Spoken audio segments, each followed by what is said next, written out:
Welcome back, everybody. This is session number 10.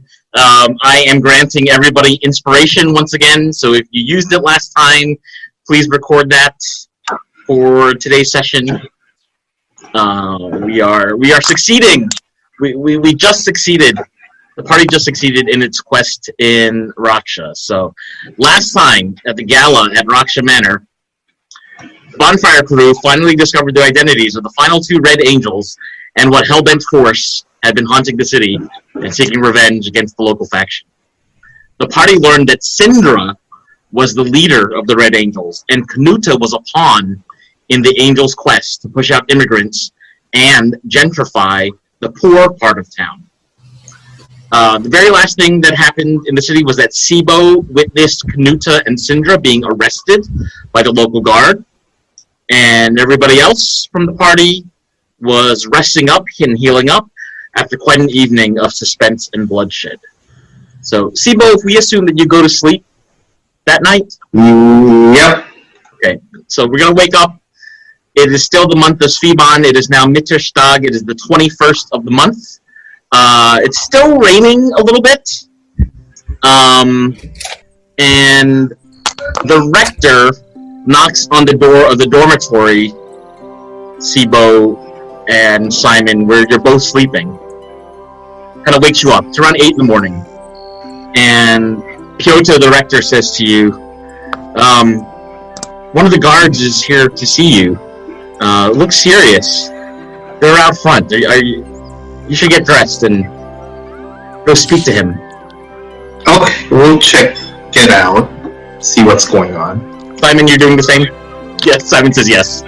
Alright, so outside you see a guard that you have met before, Lucra, who's one of the morning town's guard, and he says to the two of you, Captain Oko would like to invite you to the guard's house to discuss what happened last night, and to thank you for your service to the city. Do you happen to know where your friends from the rest of the party are located? I think they're also sleeping right now. We can come with them if that's what you want us to do. Where in town are they sleeping? They don't seem to be here at the monastery. We can find out. It's been a long night, so I think we're resting, but yeah, we'll probably find each other. The rector asks you, Sibo and Simon, based on your description of your two new friends, do you think they were sleeping by the poor dock? Certainly possible. Because they weren't sleeping here last night. They may have. We can probably take a look. Alright, well, Captain Oko would like to see you as soon as the four of you can get together. So we'll be waiting for you at the guardhouse. Have a good day. Okay, same to you. And the rain is going to let up. I'll take those pelts back from both of you. Yes, of course. Cooper waves you off, and the two of you are now standing there in the sort of the front door of the monastery. So shall we check out the poor docks? Yeah, let's go look. So as the two of you make your way to the poor docks,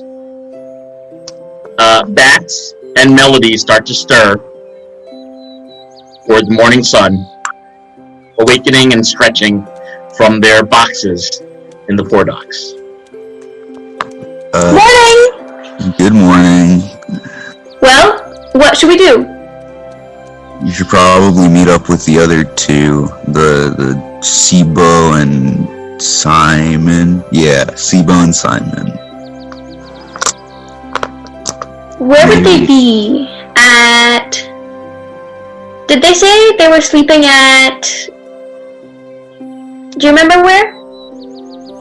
Well, I mean, it can't be the tavern, so you should probably just check other places that let people sleep there. And I don't think they're from here, so it's probably not in someone's house. That means temple, monastery, guard's house. I'm guessing they're not at the guard's house, but they could be. But, yeah, sure, let's just check those places. Oh, right. Reasonable.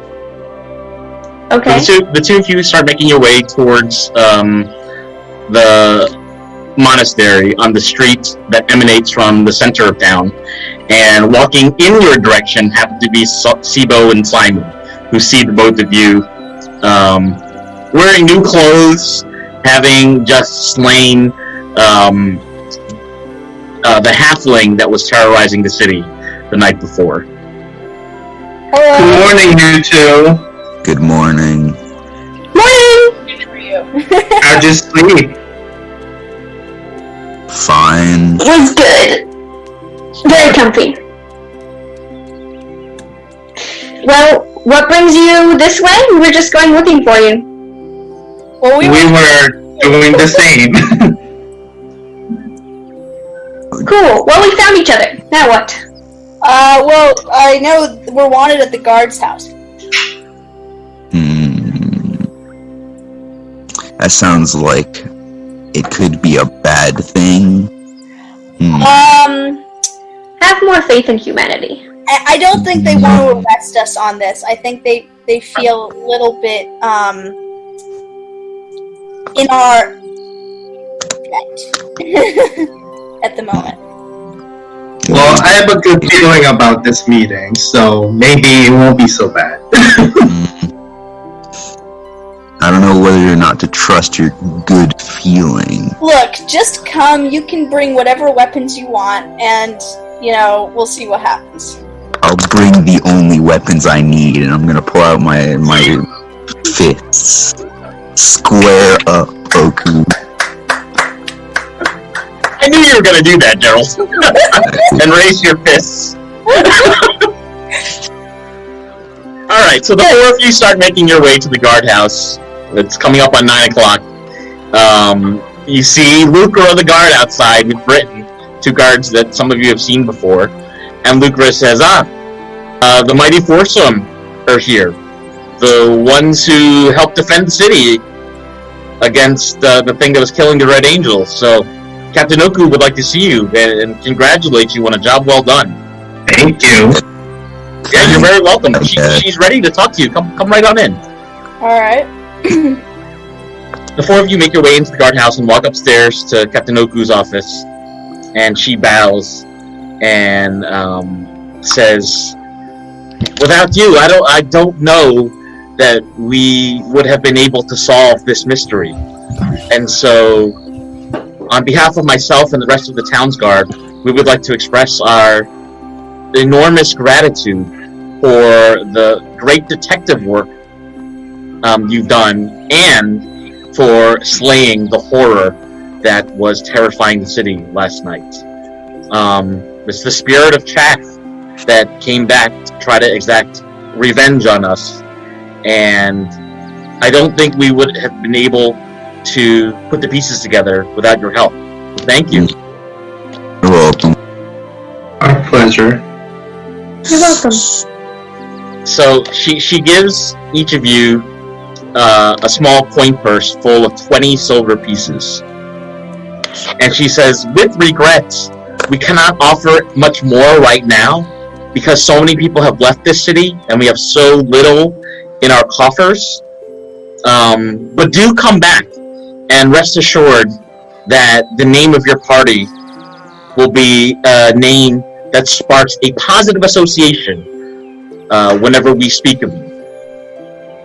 It's going to take the city some time to rebuild the tavern and to let folks who have fled know that it is safe to return to Rakxe, but you will always have safe haven in this city as long as you need it." Thank you. Thank you. Thank you. You're very welcome. I don't know what other arrangements you have, but is there anything that I can do or my men can do to help you along in your travels? Are you intending to stay here in Rakxe, or where are you going next? I don't think we have plans as yet. We're gonna have to talk about it.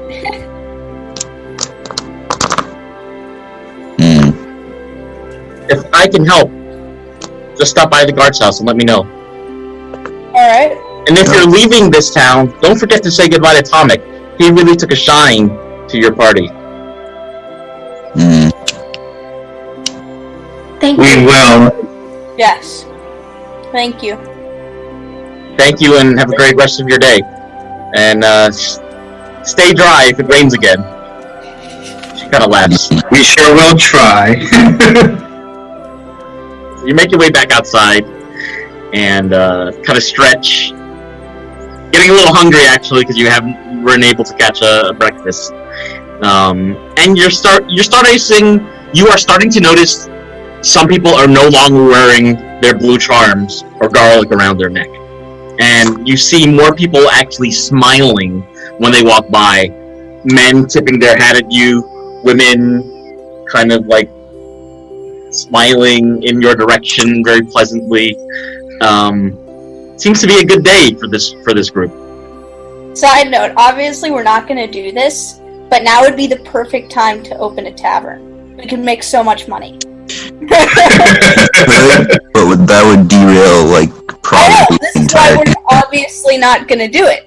But Yeah. if this was real life, Obviously I'm gonna do it. Sure. If you wanted to open a tavern, you would need to fund it somehow, so yeah. maybe it would- adventuring to get some money would be a good idea. Like I said, not going to happen, but, you know. I wonder if maybe Throwing it out there. Yes. I feel like we might need some gold, and I don't know if those mines, getting rid of those, whatever's in those mines would bring us anything, but maybe Tomek would know of some way we could earn something. Yeah, it's not a bad idea. I am kind of broke. I don't know about the rest of you guys. Same. Yeah. Yeah, little money, little money never hurt anyone, so. What if I throw it at you, though? Well, I mean... Well, make it rain, buddy. I don't understand what that means, but It's okay. hey. He's saying he wants you to make it, to throw so much money at him that you make it rain money on him. That's not how rain works. Or should we just call that a golden shower? Yeah, there you go. Golden shower. Disgusting. Never reference that again. As your group is standing outside of the guardhouse, walking toward you from the direction of the rich docks, are a couple figures that you've seen before.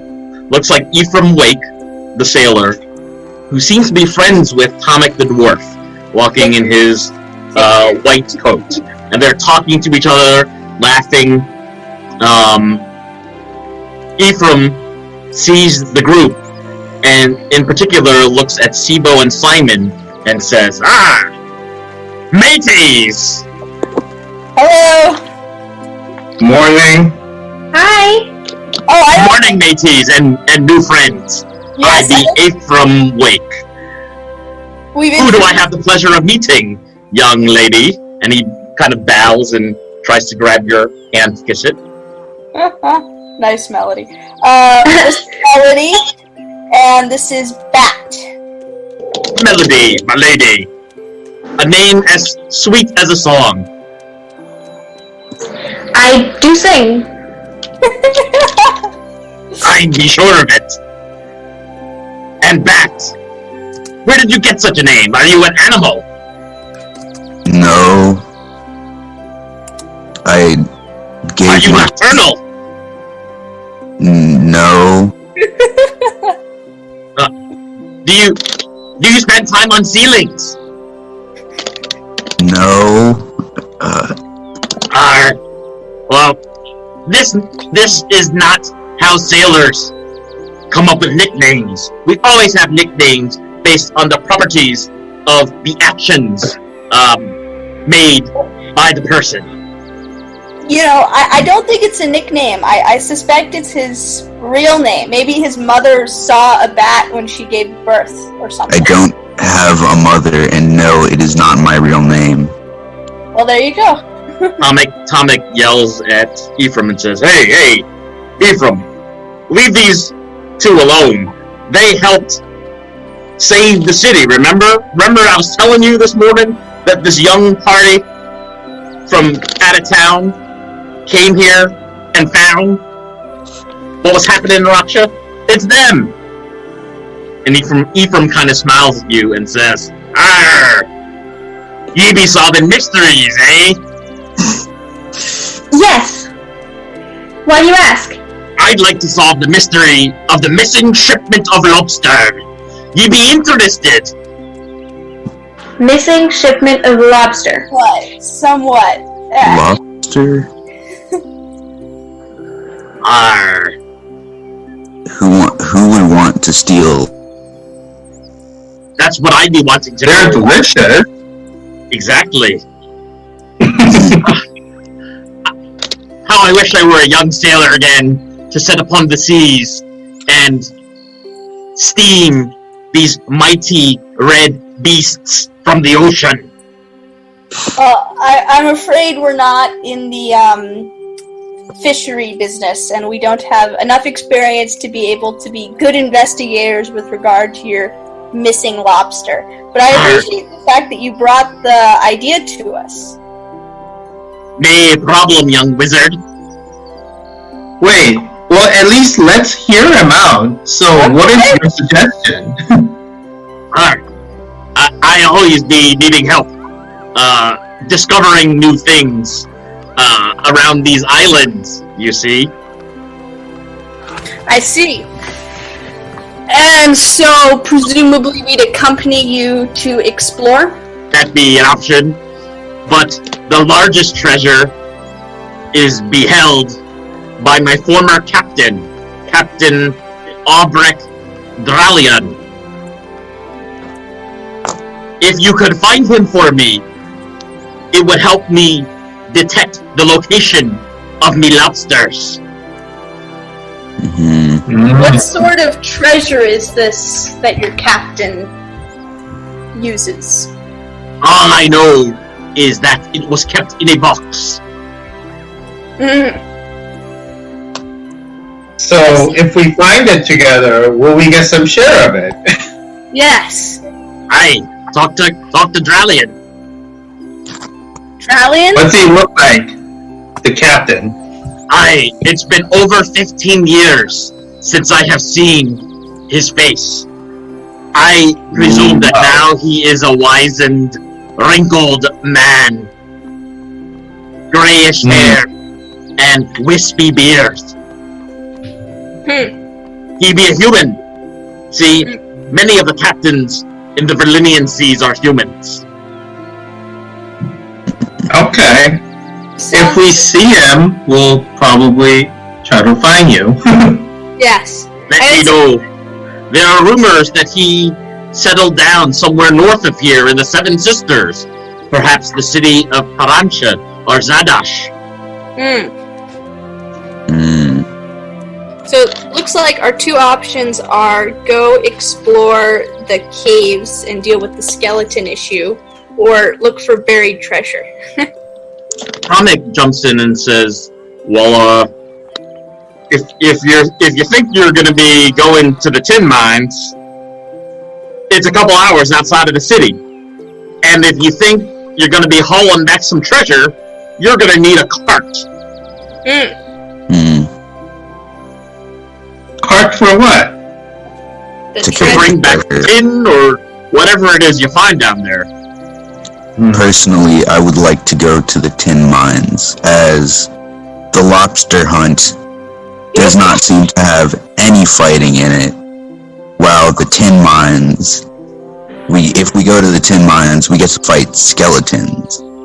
And I've never fought a skeleton before, and that is pretty intriguing. I have to come down on Bat's side on this one. I too think we should head to the tin mines first, and then afterwards maybe explore the island idea, because I suspect the tin mines will be faster, and so there will be greater gain in shorter time. Melody, what do you think? I'm sticking with that, so if he wants to go in the tin mines we go. What about you, Sibo? Okay, I guess we're going to the mines then. And afterwards, we can go and locate these lobsters. Tomic says to the group, but do you have enough money to rent a cart? Or are you just gonna go by foot? How much is the cart? Walk. It's a little expensive. We can just walk. You could walk, it would take some time. But if you find any treasure, how will you bring it back without a cart? Wait, what if we went to Rakxe's place, and in return for saving his life by killing the halfling, he lends us a cart? That's a mighty good idea. He lives in the part of Rakxe that is above the city, and is not in the direction of the tin mines, and it would save you hours of time to just pick up a cart by the north gate. But if you don't have any other plans and the day is wide open, it wouldn't hurt to ask. And I mean, also, we can go there, see if there's any substantially heavy treasure in the first place, and then if there is, we can dig a hole, stick it in the hole, go get a cart, come back, get the treasure.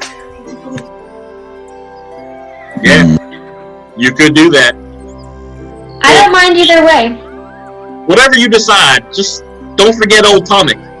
I've really enjoyed getting to meet y'all, and I'm really happy that you were able to discover the identity of the force that was haunting this city.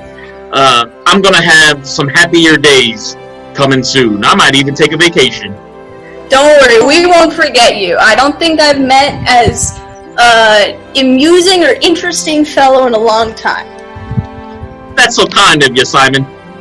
It looks like you're smiling naturally, and not due to the cause of a spell. Oh, that's in the hand of somebody else now. Well, if you ever come back this way, I'm probably going up north to the Oyster Festival, so maybe I'll see you all in the city of Parancha. Maybe. There's a chance. I would hope so. And if you like parties, right after that, the Turtle Festival is taking place in the grand city of Zadosh. And I love going to see the turtles. It's only once a year that they mate. Sounds like an interesting festival. It's interesting indeed. I wish the four of you luck with speaking to Lord Rakxe, and do let me know whatever it is that you find down there in those mines. I think it's probably going to be dangerous. Hopefully you have enough equipment to take care of yourselves down there, if you know what I mean. Yeah. Perhaps. Like, y'all have ropes and tinder boxes and torches and healing potions, stuff like that. I believe We so. survived the fight with the halfling. Maybe Rakxe could give you some of those items. Maybe. That's a good idea. Well, I'm gonna keep going with my morning walk. Me and Ephraim are gonna play some cards later. You enjoy the rest of your stay in Rakxe, and don't forget to say hi to me next time you're here or next time you're in Parancha. See y'all. Sounds good. Goodbye. Goodbye. And with that, Tomic and Ephraim kind of walk off, going west. I vote we go to Rakxe to ask for the cart, because he's also more likely to be grateful now than if we let it simmer for a bit. Okay. Good idea. Yeah, I think cashing out is a great idea. Shall we? Yep. Yes. Okay. So the group makes their way out of the city, It's a beautiful sunny morning, no rain, and you walk past the trade office and start walking up the hill towards where the rich people's estates are. And once again, come upon the first house, and standing guard outside is the same guard that you met last night, Mr. Grandjean. And Grandjean waves at the four of you and says, my friends, the ones who rescued us from that terror chat. Welcome back to Rakxe Manor. What are you doing back here so soon? Cart. Give us a cart. We were hoping to go to the tin mines and take care of whatever thing is inhabiting that and get rid of those skeletons and their source. But in order to do so, it would be efficient to bring a horse and cart along so that we can all get up there relatively quickly. And we're wondering if maybe Rakxe could lend us one? That's also like a really good plan. Why don't you come on into the sitting room? Oh, actually, you know your way around this house. Come right into the ballroom, and I'll call Holgath to go get Lord Rakxe. Thank you. Alright, thank you. So Grandjean yells, "Hey, Holgath! Our friends from last night are here. Is Lord Rakxe available?" And Holgath, the very tall guard with the raspy voice, smelling of tobacco that you remember from last night, says, "Hey, the adventurers are back. Sit tight. I'll go talk to Lord Rakxe and see if he's ready to talk to people. He's been mighty upset ever since, he found out what happened to his daughter. But just wait right here in the waiting room, in the ballroom, and I'll fetch Lord Rakxe. Hopefully he's available." Okay. You notice, by the way, sitting on one of the long tables in the ballroom is some food that seems to have been left over from last night. Looks like chicken and cakes, things that were completely uneaten because people were fleeing the party. Time to slide over, get some of the food, store it in my cloak, and then slide back without anyone noticing. Or putting it in your pocket, you mean? No, it's just in there. It's in there somewhere. On my cloak. Floating. Okay. I think Melody would take some too. Yeah. And if anybody wants to eat breakfast, now would be a good time to grab some breakfast. Yeah, I'll get some as safe. well. Okay. Yeah, we're packing food. Yeah. And if you want to pack some food, if you'd like to pack some food to take as rations for later in the day, you can do that as well. I'll do that. Okay. On it. So will Melody. Holgath comes back and said, Lord Rakxe is here to see you all, my lord, and kind of bows, and Lord Rakxe walks in. He's dressed in what sort of looks like a smoking jacket. It doesn't look like he has slept very much at all last night, and it also looks like his eyes are red with tears and sorrow. His face looks very wrinkled. He looks like a broken man this morning. And he says to you, "Oh, it's the four of you, ones who discovered the truth about my family." I'm very sorry for everything that happened yesterday, Lord Rakxe. Thank you. We're with you. I wish there would have been another way to keep my daughter out of jail and to extricate herself from the plot with Chaff, but I didn't realize some of our financial dealings were tied up in funding the Red Angels, and just have a lot to think about in what steps I'll take moving forward, trying to make a better life for my family. I'm really stuck right now with all the things that I've learned. Is there any way that we could help? If you could discover how Chaff got his power, I'd be quite interested in understanding the magic behind that. That would bring me a sense of closure as to exactly how Chath was able to come back from what looks like the dead, or what maybe was his brother all along. I'm still not sure. I don't know. Today's probably not the best day for me to talk about this anyway. I'm still grieving what happened to my daughter last night. And to Kanuta. I trusted him. He's been working with me for years. But we have a theory as to what might have caused it. Although we're not entirely sure as if it's true or not. But Tell me. we suspect that there might be something in the tin mines, considering the fact that we've heard reports that there are skeletons there, and considering the fact that that magic is similar to the sort of magic that was used, that it might be possible that that is the cause. And we actually came because we were wondering if you would mind lending us a cart that would allow us to go there so we could investigate the issues. Oh! You'd be willing to do that? Yes! Well, tell you what. It's a couple hours getting to the mines and a couple hours getting back. But you can take one of my carts. Why not? I have not much better to do today. Thank you. Thank you very much. And we'll bring you news of whatever we found down there. Yeah, so bring it back tonight. And if you need some fresh water skins from the kitchen, I can fetch you some. That should keep you well hydrated during your exploration. Okay. Thank you so much. Thank you. Well, it's not the least I can do, but this might help get my mind off of things and onto a better promise for what my future can look like. Closure is what I seek. And if you can provide me that, perhaps we have more to negotiate over when you return. Maybe. He kind of winks at you as if to say, even though I'm sad, I'm still thinking about business. I'll return the wink. Noted.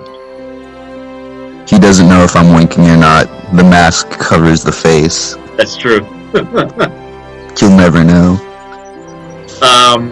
Listen, go talk to Grandjean out front, and he'll show you the stables, and you can pick one of my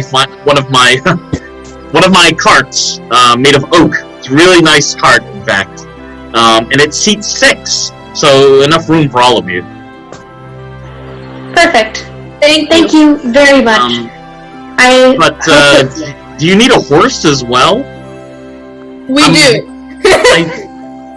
Or were you just planning to walk with the cart? A horse would be nice, yes. You see, I'm a little low on horses, and I do need them for merchandise exchange. So for the horse, I would have to charge you a deposit that I would give back to you when you return the horse and the cart this evening. How does that sound? That's understandable. How much would the deposit be? 50 gold.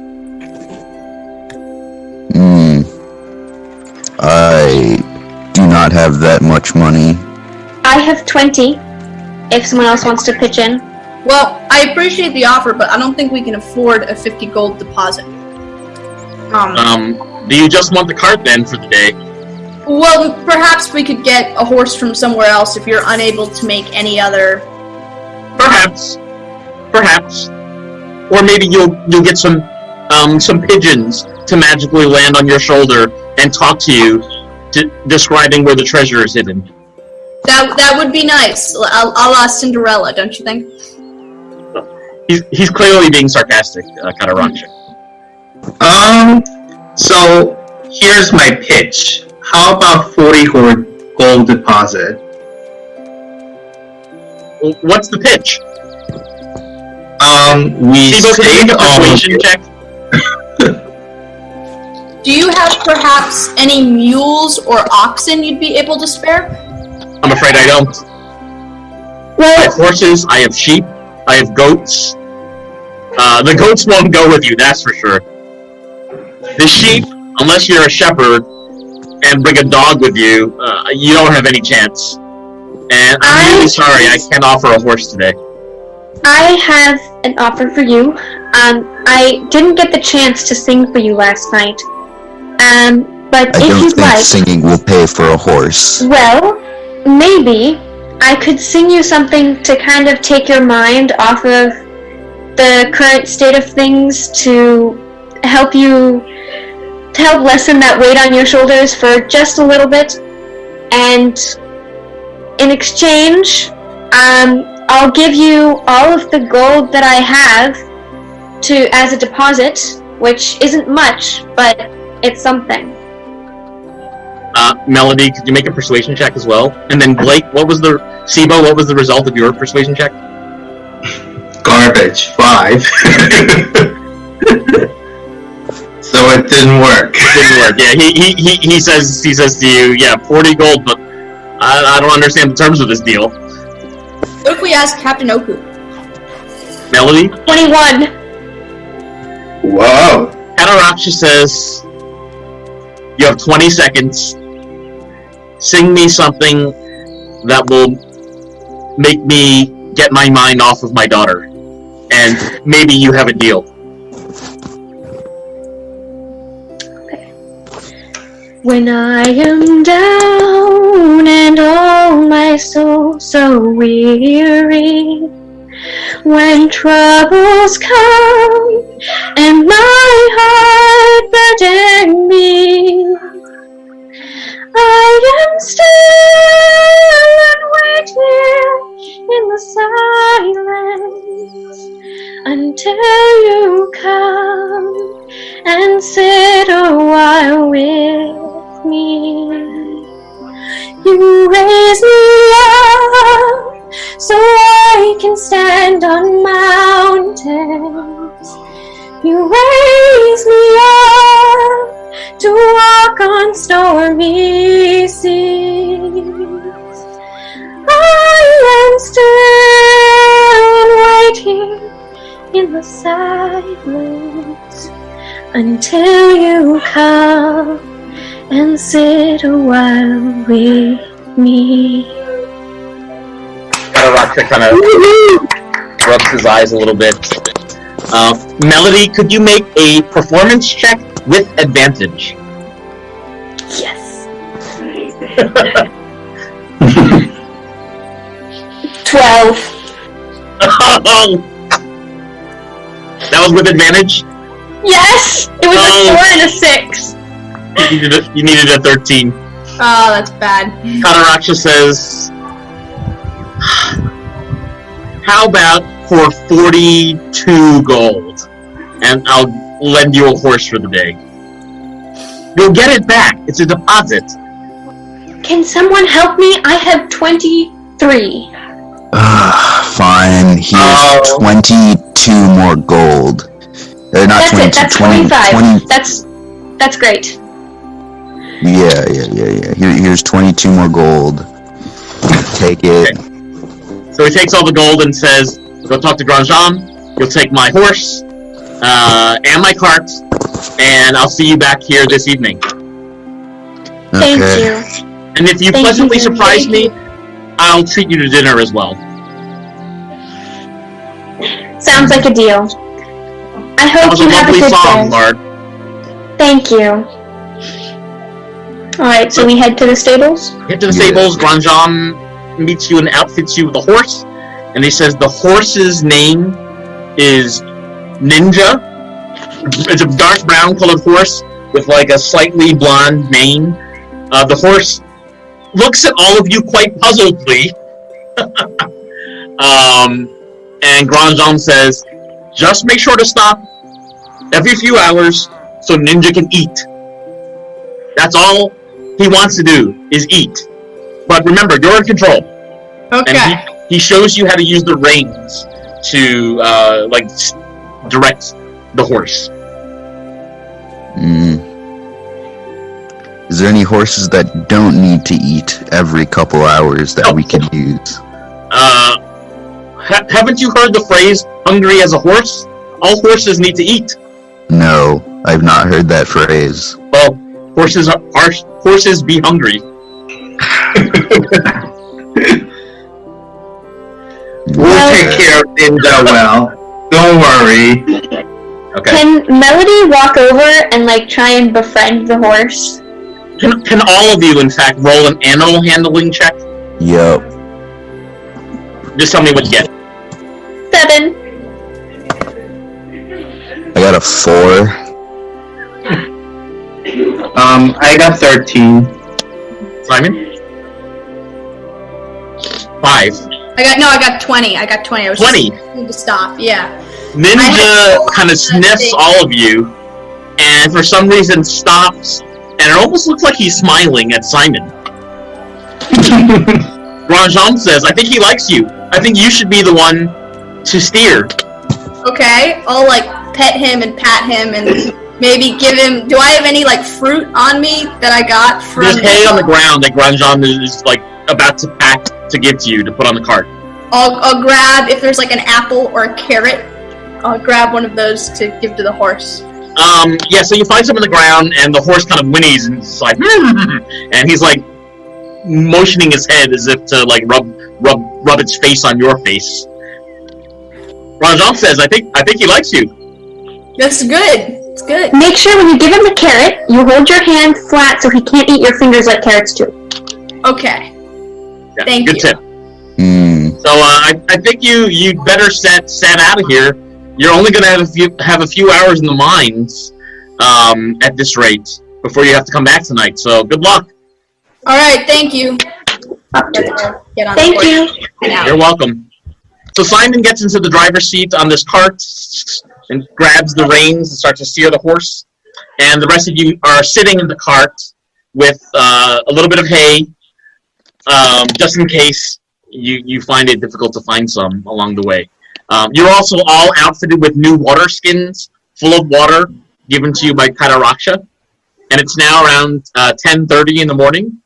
It's going to take you about 45 minutes to get to the north gate, at which point it'll be about 11:30. Okay. Okay? So this is a new part of town you haven't seen before. As you're leaving the walled city of Rakxe through its north gate, you notice the eastern road that goes north.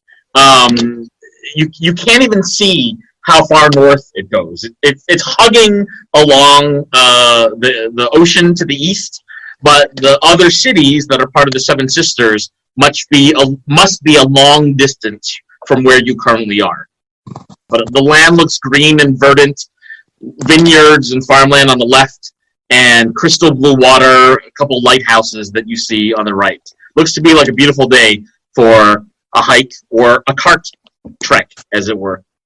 So based on the directions that Tomek had given the party a couple days ago, you start taking the eastern road north, and as the road curves a little bit west, until you get to a fork in the road. There's a cart coming from the north towards you that is, it looks to be like a merchant's cart that has a huge covering on the wagon, and as it's coming towards you, you hear a lot of jangling and jostling of large objects, which could be furniture or musical instruments. You're not sure. The person riding the cart and the horse toward you, it looks to be a really tall, half-orc woman who kind of slows down her cart as she gets closer to the party. Good And day. she waves her arm out and says, "Whoa there, whoa there." Hello. Where are you coming from?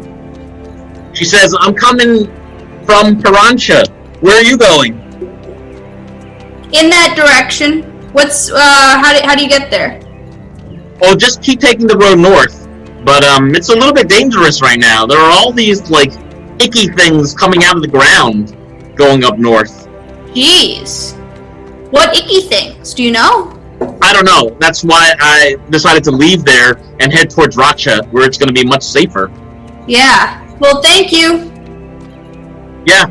Well, if you're headed up this way, you could stop at Vineshade Firth, which is not that far away. It's a great place to rest and grab something to eat if you're headed towards Parancha.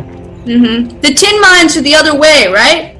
Oh no, the tin mines, you have to take this fork left, which is in the direction of Vineshade Firth. I see. Okay. Yeah, Thank you. Yeah, we want to make sure to avoid them. and today is Mitterstag, so there's a tea festival happening this week. If any of you like tea, Really? yeah, it's summertime in Central Virlinia. Everyone's having a party. It's a tea expo all week.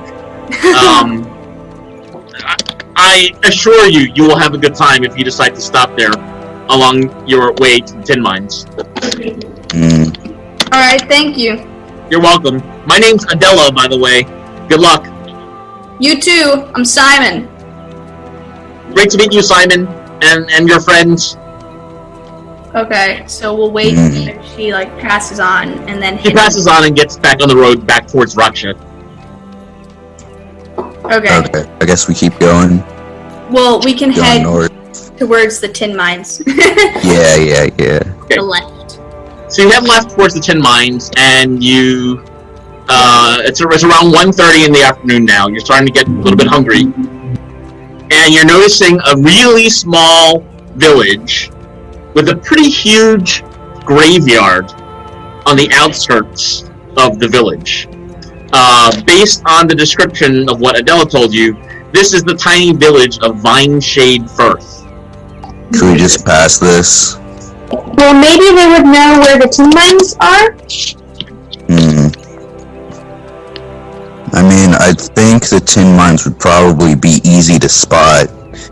But, I mean, I guess if you want to go ask them if they know, we could go. I mean, we gotta eat something sometime, but we can eat rations. True, and I guess the horse has to eat too. Yeah, Ninja's looking really hungry. Okay, we'll take a short break here. So, you're parked outside this small village, and Ninja is loving all the green grass that's around this village. Could you all roll an investigation check, please? Nat 20. 15. Nat 20. Okay, so Melody, you notice from the pattern of wagon wheel tracks on the ground that many carts have recently departed from Vineshade Firth in a rush, but you can't tell why.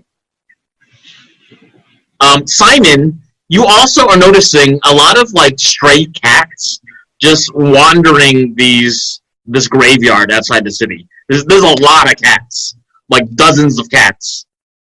I'd like to approach the cats and try to pet them. You start to approach the cats, and as you get a couple meters away, they scatter and hiss at you. You can tell, Simon, that the name of the cemetery is called the Litter Box. That figures. I'm Can back. Simo try to talk to the cats, see what's up? You have an ability, or Yeah, I have animal handling, I guess. Is that similar to talking, or? no? That's different. Speak with animals is a spell, but it might also be an ability. Animal handling is how well you can actually ride a horse, for example, wrestle an alligator, punch a koala. I mean, stuff like that. All these animals that we're going to see on these quests, yes. Exactly. Well, can Melody perceive any kind of humanoids in the vicinity? Yeah, you can see a number of people in this village kind of walking around. There's nobody inside the cemetery that's walking around, but in the village, you notice that there are some folks walking around. Okay. Melody Mostly humans and elves. Melody is going to, wow, I'm so short, is going to go and try and get the attention of the first humanoid she sees. Yeah, in the chat, I'm posting a map of Vineshade Firth. Or near the front entrance of this small village, you see an elven fighter, blonde hair, soft green eyes. He's wearing chainmail and carries a warhammer. He's got a bow slung over his back. He sees you and says, "Oh, a bard! Welcome to Vineshade Firth. My name is Vlavoy. What's your name?" Hello. Nice to meet you, Vlavoy. I'm Melody.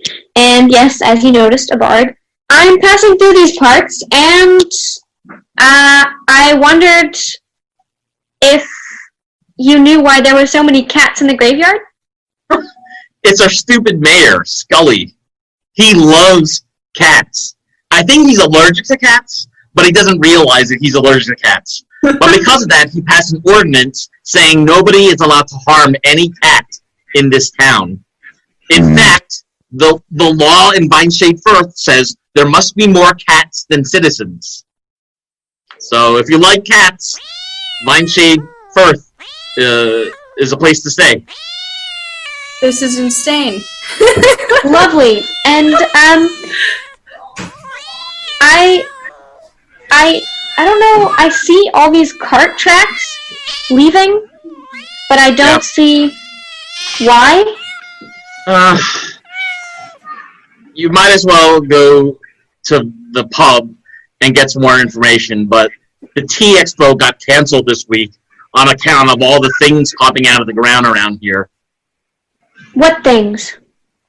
Like I said, I haven't seen them myself, but at the pub, they'd have more information, or you could ask the mayor. From what I've heard, they're the kinds of things that eat away at metal. Things that I don't want any part of. And he kind of points with his eyes towards his warhammer. Yeah, sounds dangerous. Well,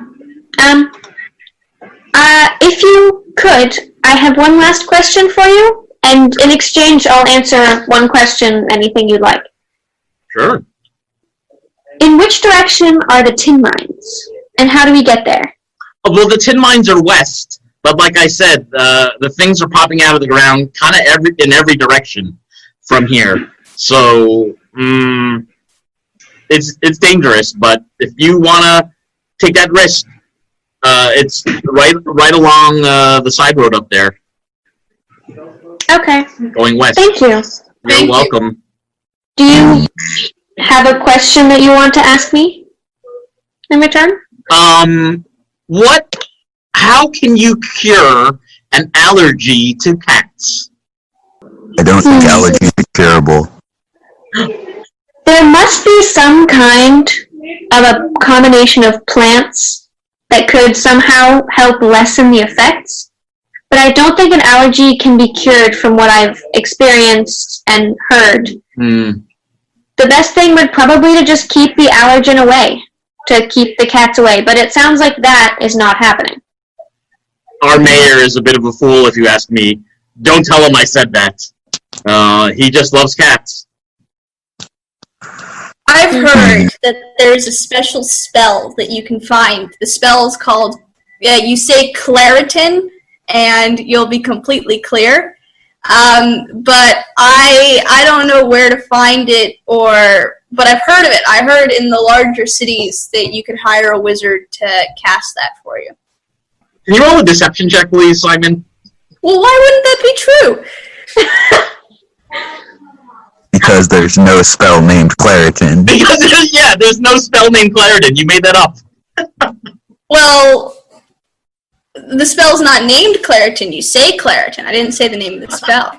I'll invent it if I have. No spell. Vavoy says, I'm not aware of such a magic.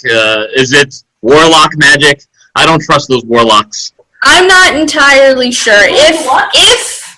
I believe it's a wizard, but it may not be. I've only heard of it from my teacher. But, yeah.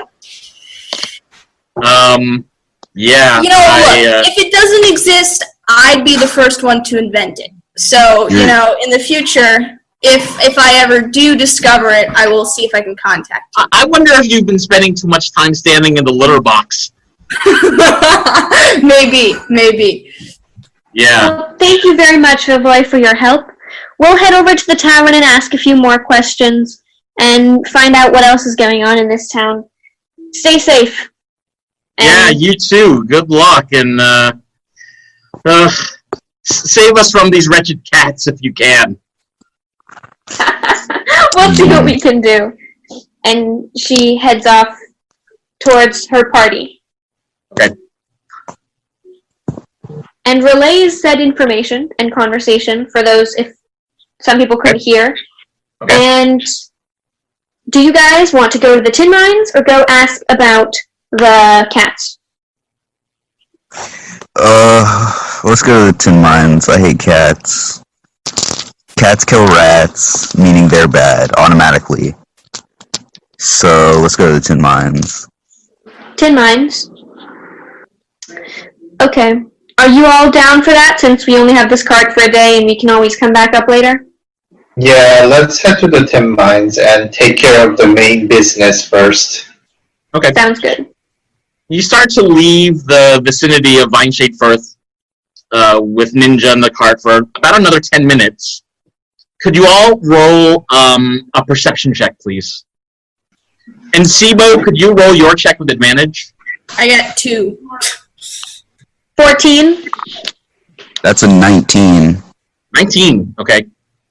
So when you say with the advantage, what do you mean? That means you get to roll twice and take the larger number. Okay. I got 13. And Bat got 19? Yeah. Alright, so I'm going to show you my screen just to so you can see what it looks like. So you're on this road traveling west.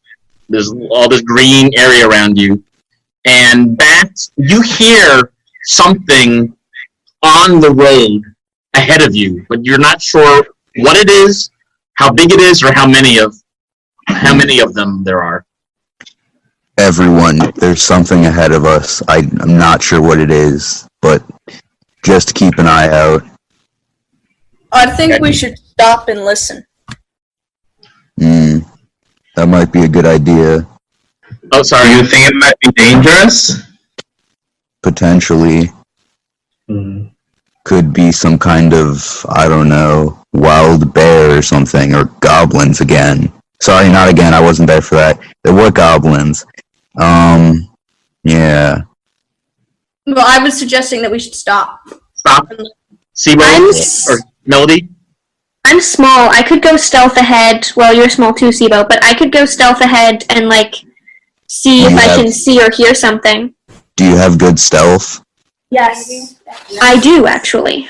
Melody, could you go ahead and make a stealth check? And then Sibo, I want to know what you want to do. Nat 20. Nat 20, okay. Yeah, I don't think my stealth is that great, so... Hey, Melody, could you make a perception check, please? With advantage?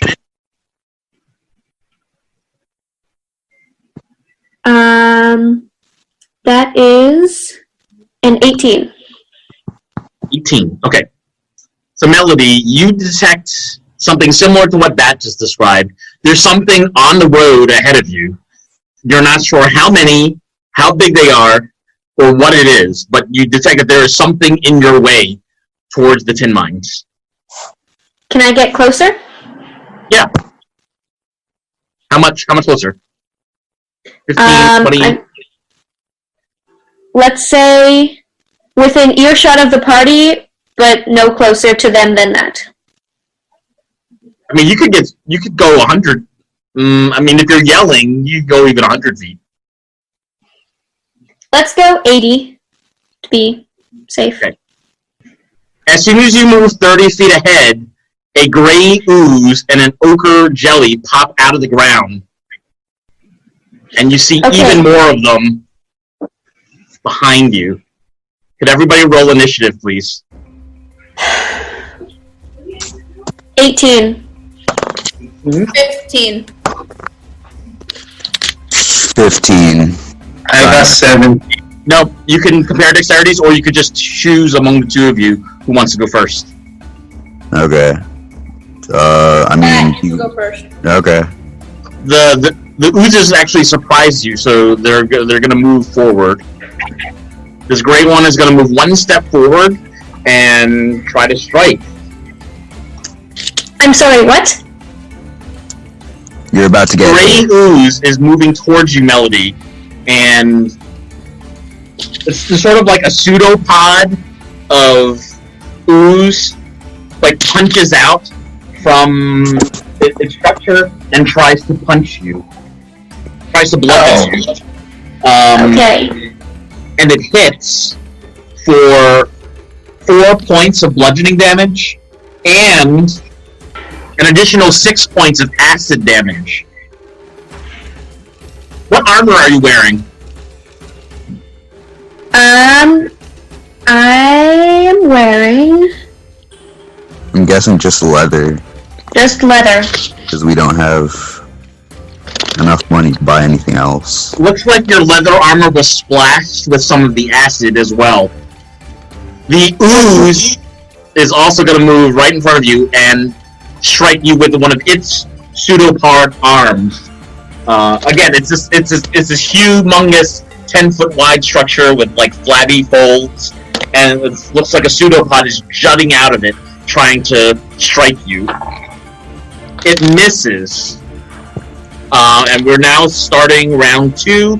Melody, you go first. Lovely. Okay. So they can hear me. So Melody is going to turn over her shoulder and say, I'm hit by an ooze. We're being attacked. And she's going to go for them. She's going to go for the gray ooze. Okay. With her rapier. Okay. That's a 21 to hit. It hits. Go ahead and roll damage. Doing 6 damage. 6 damage. Okay. Melody, you also notice that the tip of your rapier looks like it's got like a weird coating of corrosive acid of some kind. Dang it. So I'm guessing I don't want to punch that. Yeah, That's the end of your turn. How will I fight it? Wait, can I do a two-handed attack with another light weapon? I'm not sure because you already spoke, which counts as part of a turn, and then you fought with one weapon already. So if we count it as your bonus action, then I wouldn't be able to give you another action. Sounds good. Sibo, I think you're up next. Okay. Sibo, you're about 60 feet away from these, so you do have direct line of if you want to use a bow, but you can also get closer. Totally up to you. I'll move somewhat forward towards the gray one. Okay. So your movement is 25. This is the closest you could get. It will be here. I would move 15. 15. Okay. Yep, right there. And I'll use my longbow. Okay. And 20 to hit. That is a hit. Roll damage and then tell us how you hit this thing. So damage is 4. Okay. And I am shooting towards the sort of like a center of its head-looking blob. It looks like it is like jumping back and reacting towards getting hit by your arrow. It looks like it's definitely been hurt by your bow. Okay. Hey, that's the end of your turn. We're gonna go to Simon or Bats. It's my turn. Bats. Okay. How many tiles is that away from me? 1, 2, 3, 4. If you go diagonally, it's about 8 or 9 tiles away from you. Okay, it's hard to tell. Yeah, I know. If you use all your movement, you could go 1, 2, 3, 4, 5, 6, 7, 8. You can't quite get to the gray one, but you can get super close. I'll move back from that, like one. Yeah. Okay. And then I'll throw a dart at the slime. The gray one or the yellow one? The gray. Wait, which one have we been attacking? The gray one so far. Okay, yeah, I'll attack the gray one. Okay. That is a math 13. That hits. Could you roll damage, please? Okay. That's 6 damage. All right. So this this ooze is definitely reacting to getting struck by this dart, and it looks like it's retreating and it's retreating into the ground. Like the size of it is getting a little bit smaller. So it looks like it is definitely retreating and recoiling from getting hit by the arrow and now this dart. Is that the end of your turn? Yeah, it's the end of my turn. Okay, Simon, we're on you next. I'd like to run forward. You have 30 movement, so you can go is- 1, 2, 3, 4, 5, 6. That's the closest Okay, you can get. I'll do that. So I have an idea, but I think I'm too far away for it to work. I can't throw from there to hit something, right? Yes, you can. I can. I know, but okay, so I'm thinking of something like, okay, so I'd like to use prestidigitation to create a small, solid piece of lye in my hand. And I'd like to throw that at the slime. Ideally, since the slime is acidic, has acid, and lye is extremely basic, if it hits the slime should begin to fizzle and break down and turn into water and CO2. So the thing with prestidigitation is that if you can create an illusion of lye, but not actual lye. Yeah, you can. It says you can create a non-magical trinket. Does that have to be an illusion, or can that be solid? But how is it a non-magical trinket? Isn't lye like a substance? Yeah. So why can't, how do you define trinket? A I trinket think would they be have a something. thing in the. I think they have a part in the book where it's like, this is a trinket. Yeah. Oh. So like it has to be, like a small clock, or like a click-clacking kind of device. A perfume case would be a trinket. A perfume bottle. But it can't be just like lye. Yeah, that would be like a substance. It's not the same as a trinket. Okay. Never mind. I had Creative, hope. though. I had hope, okay? We just did okay. Anyway. In Good try. that case, yeah, I tried. In that case, how about I will cast Burning Hands at the The thing is, okay, you can do that in a manner that does not hit Melody. So you're just gonna angle it a little bit north, Yes. rather than attack it straight on. Yes. Okay. Is that a spell attack roll, or do I do a saving throw? I think you have to do a saving throw. What's your spell DC? I always forget this one. I think it's like 15 or something. Or maybe, no, it's 13. That's what it is. It's 13. My spell DC is 13. For dexterity, 13. Okay. That is a miss. 3d6 damage. Okay. 3d6? Yep. Okay, that would be 15. And the ooze completely dissolves into flames and it is dead, leaving its buddy behind. And is that the end of your turn, Simon? Mm-hmm. Okay, the jelly is now going to attack Melody with the pseudopod. And misses. It's now the start of round 3. Melody, you go first. Okay. She's going to hit with her rapier. Okay. That is 11 to hit. That's a hit. Go ahead and roll damage. Cool. 5 damage. Okay, so you strike this jelly with your rapier, and it splits into 2. The jelly or my rapier? The jelly splits into 2. There are now 2 jellies attacking you. Oh, lovely. I think each has half as many hit points. Is that the end of your turn, Melody? Did I hit one of the 2, or can I use the 2 You hit hands the attack? first. You hit the one closest to you. Yes. Cool. So I'm gonna use... And does it seem to have done anything to my weapon? Nope, it does not. Yes. So Melody's going to use her short sword then to hit the nearest ooze again. Okay, go ahead and roll. And that is 17 to hit. That hits. Go ahead and roll damage. And it does 8 damage. And as you slash through this jelly, it again splits into 2, and there are now 3 jellies in your pathway. It's at the end of your turn. Do any of them look in any way oozier or wounded or hurt or something? The 2 that are closest to you look wounded, for sure. But the one that is south to you looks mighty strong. Lovely. Sibo, it's your turn.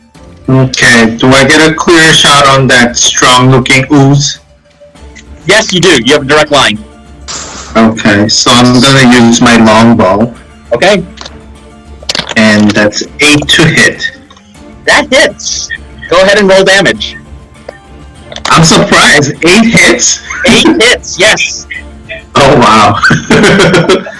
Okay, wow, damage is 9.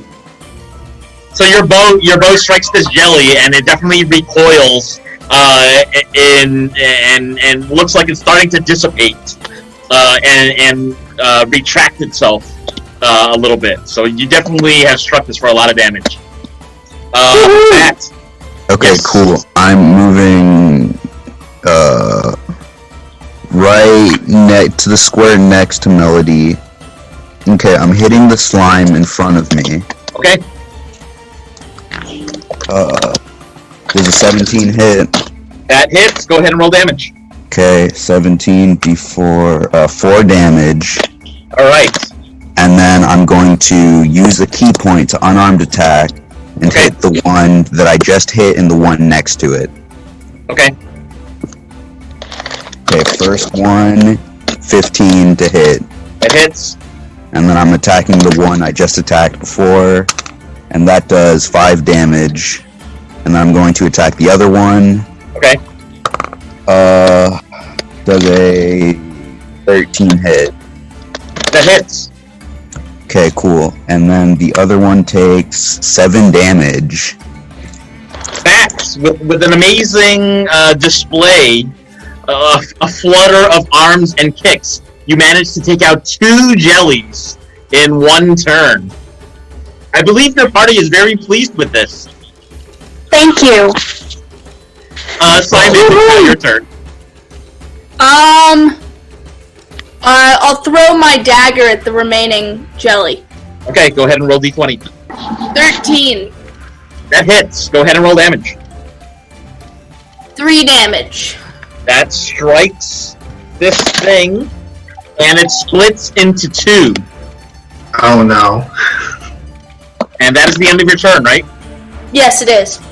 Alright, so this jelly is going to move forward and attack Melody with a pseudopar from its flabby belly. And it misses. The second one is also going to attack Melody in the very same fashion, and hits for 9 points of bludgeoning damage. And Melody's out.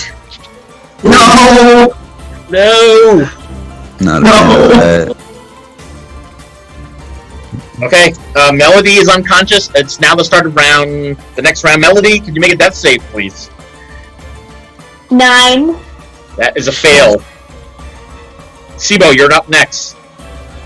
So, which one is the stronger one, or which They is the both look weaker about the one? same size and same strength right now. Okay. I am going to use my longbow again. Okay. Which one? I'll attack the further one. Okay. 15 to hit. That is a hit. Go ahead and roll damage. That's 8 damage.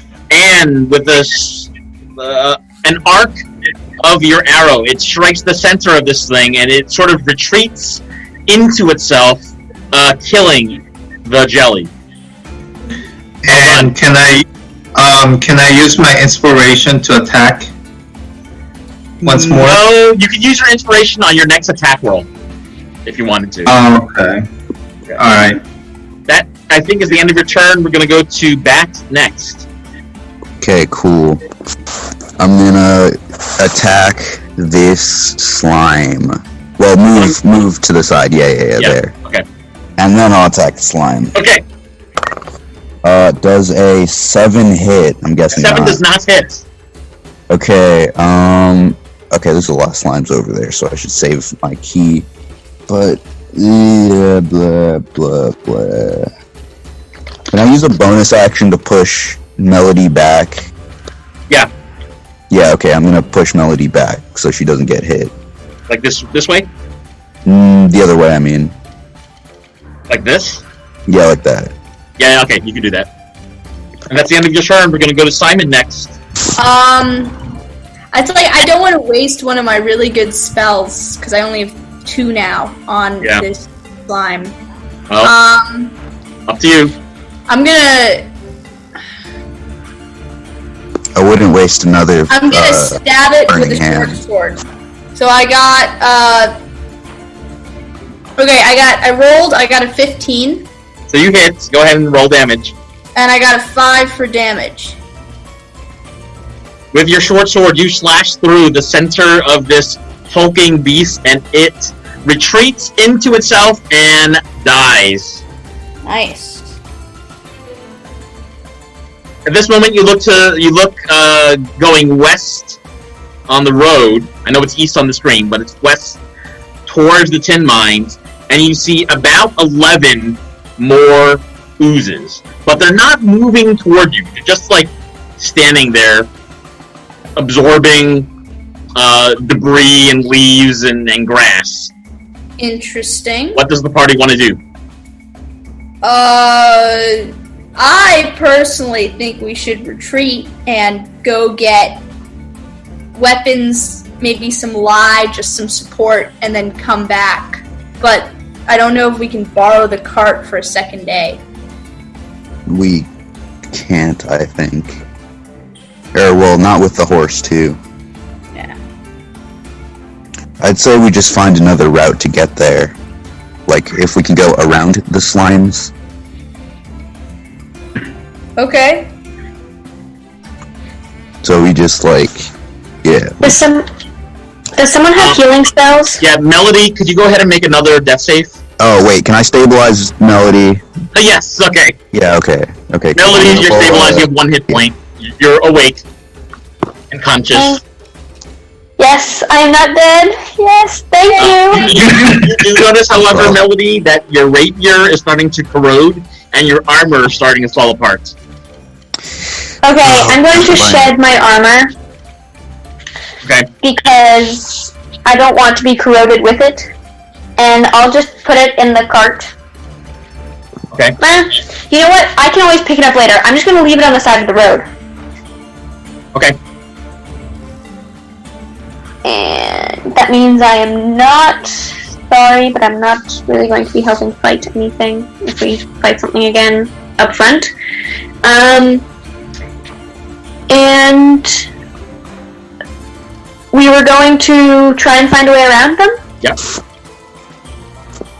Okay, so before we explore, I'd like to give all of you 141 experience points for winning that battle.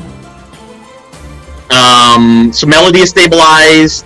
The party was looking for another direction. Tell me more. Melody can go scout out to see if they can go around. You probably shouldn't, since you're kind of, you know, armorless and weaponless. I could do it though, because my stealth is pretty good as a monk. Okay. And I have proficiency, so. Bat, do you want to make a stealth check and see if you could climb on top of a bluff or something and see? Yeah. How much is that? +5 to stealth, okay.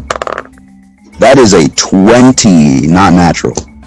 That, you definitely see there are ways that you get to the tin mines. In fact, you can see the tin mines are another 20 minutes away, but none of the paths to get there look wide enough to bring a cart and horse with you. Okay, I'm gonna go back down and tell that to the party. It's at this moment where you realize that there are even more oozes than before, but they're still not moving towards you. They're just sort of like more of them than there were a moment ago. Well, I don't like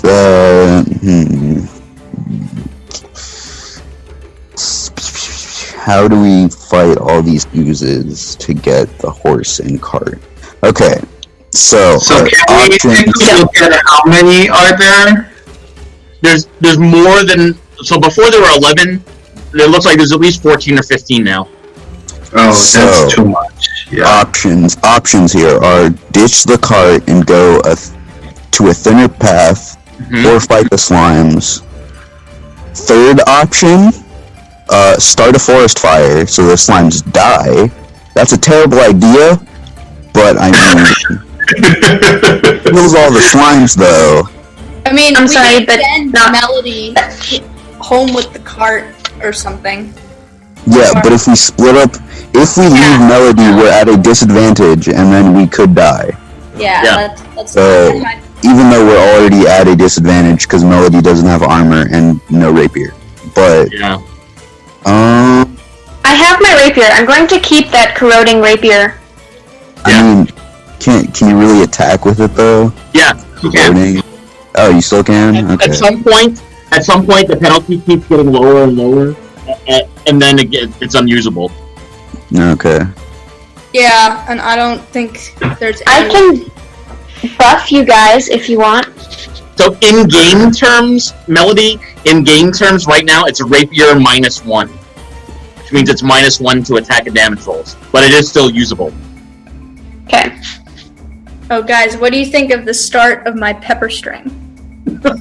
Looks like Nice. a pepper string. Yes, there will be more. I just freshly picked them this morning from the garden, and they're way too hot to just put in anything, so...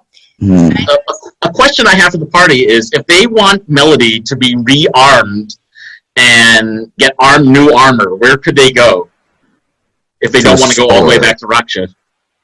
We could Oh, go that back to that town. small town. Yeah, but it's got cats. Well, Who Yeah, I likes- know, but our who cat's likes gonna be like a real problem. Yes, it will. Or bats might be. Yes. Okay, Wasabi then might not like that. I will protect you from the cats, and you protect me from all the oozes. Okay. I fine. like this plan. Deal? Sure. That's a deal. Great. Yeah, we're going back. Melody, Adventure. what's your armor class now when you're without armor on? Actually, it's pretty good. 13. 13? The armor gave me a solid 1 extra AC. Okay. All right. So you start making your way back towards that village of Vineshade Firth with a huge cemetery outside. It's around a little after 2 in the afternoon. Okay. Does it look like there's some kind of a blacksmith or other shop? Yeah. So you go ahead and take your cart and horse straight into the center of town, and right in the center of town is the tavern, the tallest building in this little village, and the tavern is called the Hairball. And across the street from the tavern is the mayor's house. It's a 2-story home. It's got a balcony, and you can see on the upper floor balcony there's a heavy-set man coughing and wheezing and patting a cat that's in his arm. He's like sneezing and patting this cat on his arm, and the figure goes back indoors. So you can park your horse and cart at the stables at the inn, and tell me what you want to do next. Okay. We should probably just scout out a blacksmith or something who can make weapons and armor. In the main square, you see a dry goods shop. It looks like it's run by a gnome, a male gnome, and it looks like they sell some low-level weapons and items, as well as water skins and daggers and pouches and things like that. I actually realize I have no gold because I gave it all up for the horse. Yeah, I don't either. And neither does Bat. So if we're going to buy something, y'all two are going to have to I finance. have a little bit. I have, like, very small, but I have some. I can chip in. I'm happy. I'm happy to chip in. Would you rather I be armored, I don't know, not weaponized, but like have weapons, Yeah. or that I actually it's either armored or health potion. I think is the thing right now. Armored would help more because if you're armored, we wouldn't like need it. Well, theoretically, we probably wouldn't be taking as much damage, so we wouldn't need the health potion as much, I guess. Well, but if we heal her up, I mean, it's not like I thought, didn't the armor add like one thing? Yeah.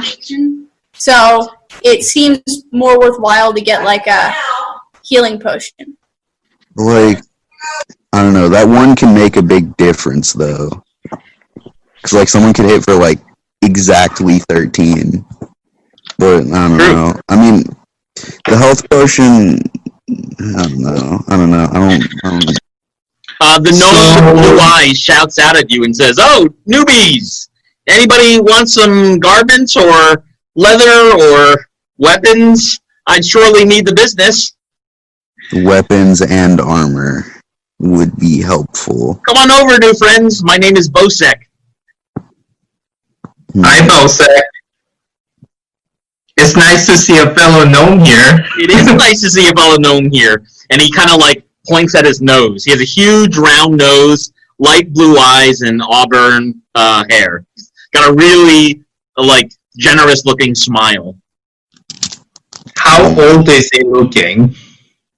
He looks to be early middle aged. Okay. So older than me? Yeah, older than you. Yeah. He says, listen, a lot of this stuff is priced to go.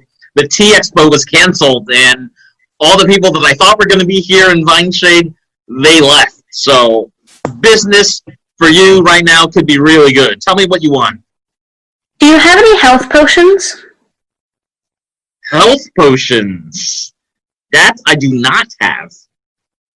But you could maybe pray at the Shrine of Draco and see if he'll grant you something. Do you have armor? I do. I have padded leather, studded leather, and I have one suit of chainmail left. How much for those? Which one? All of them? All of them together? No, for each one. No, right. What's the price for each? I don't think any of us can use the chainmail. 4 gold for the padded leather, 9 gold for the leather, 42 for the studded leather, and 45 for the chainmail.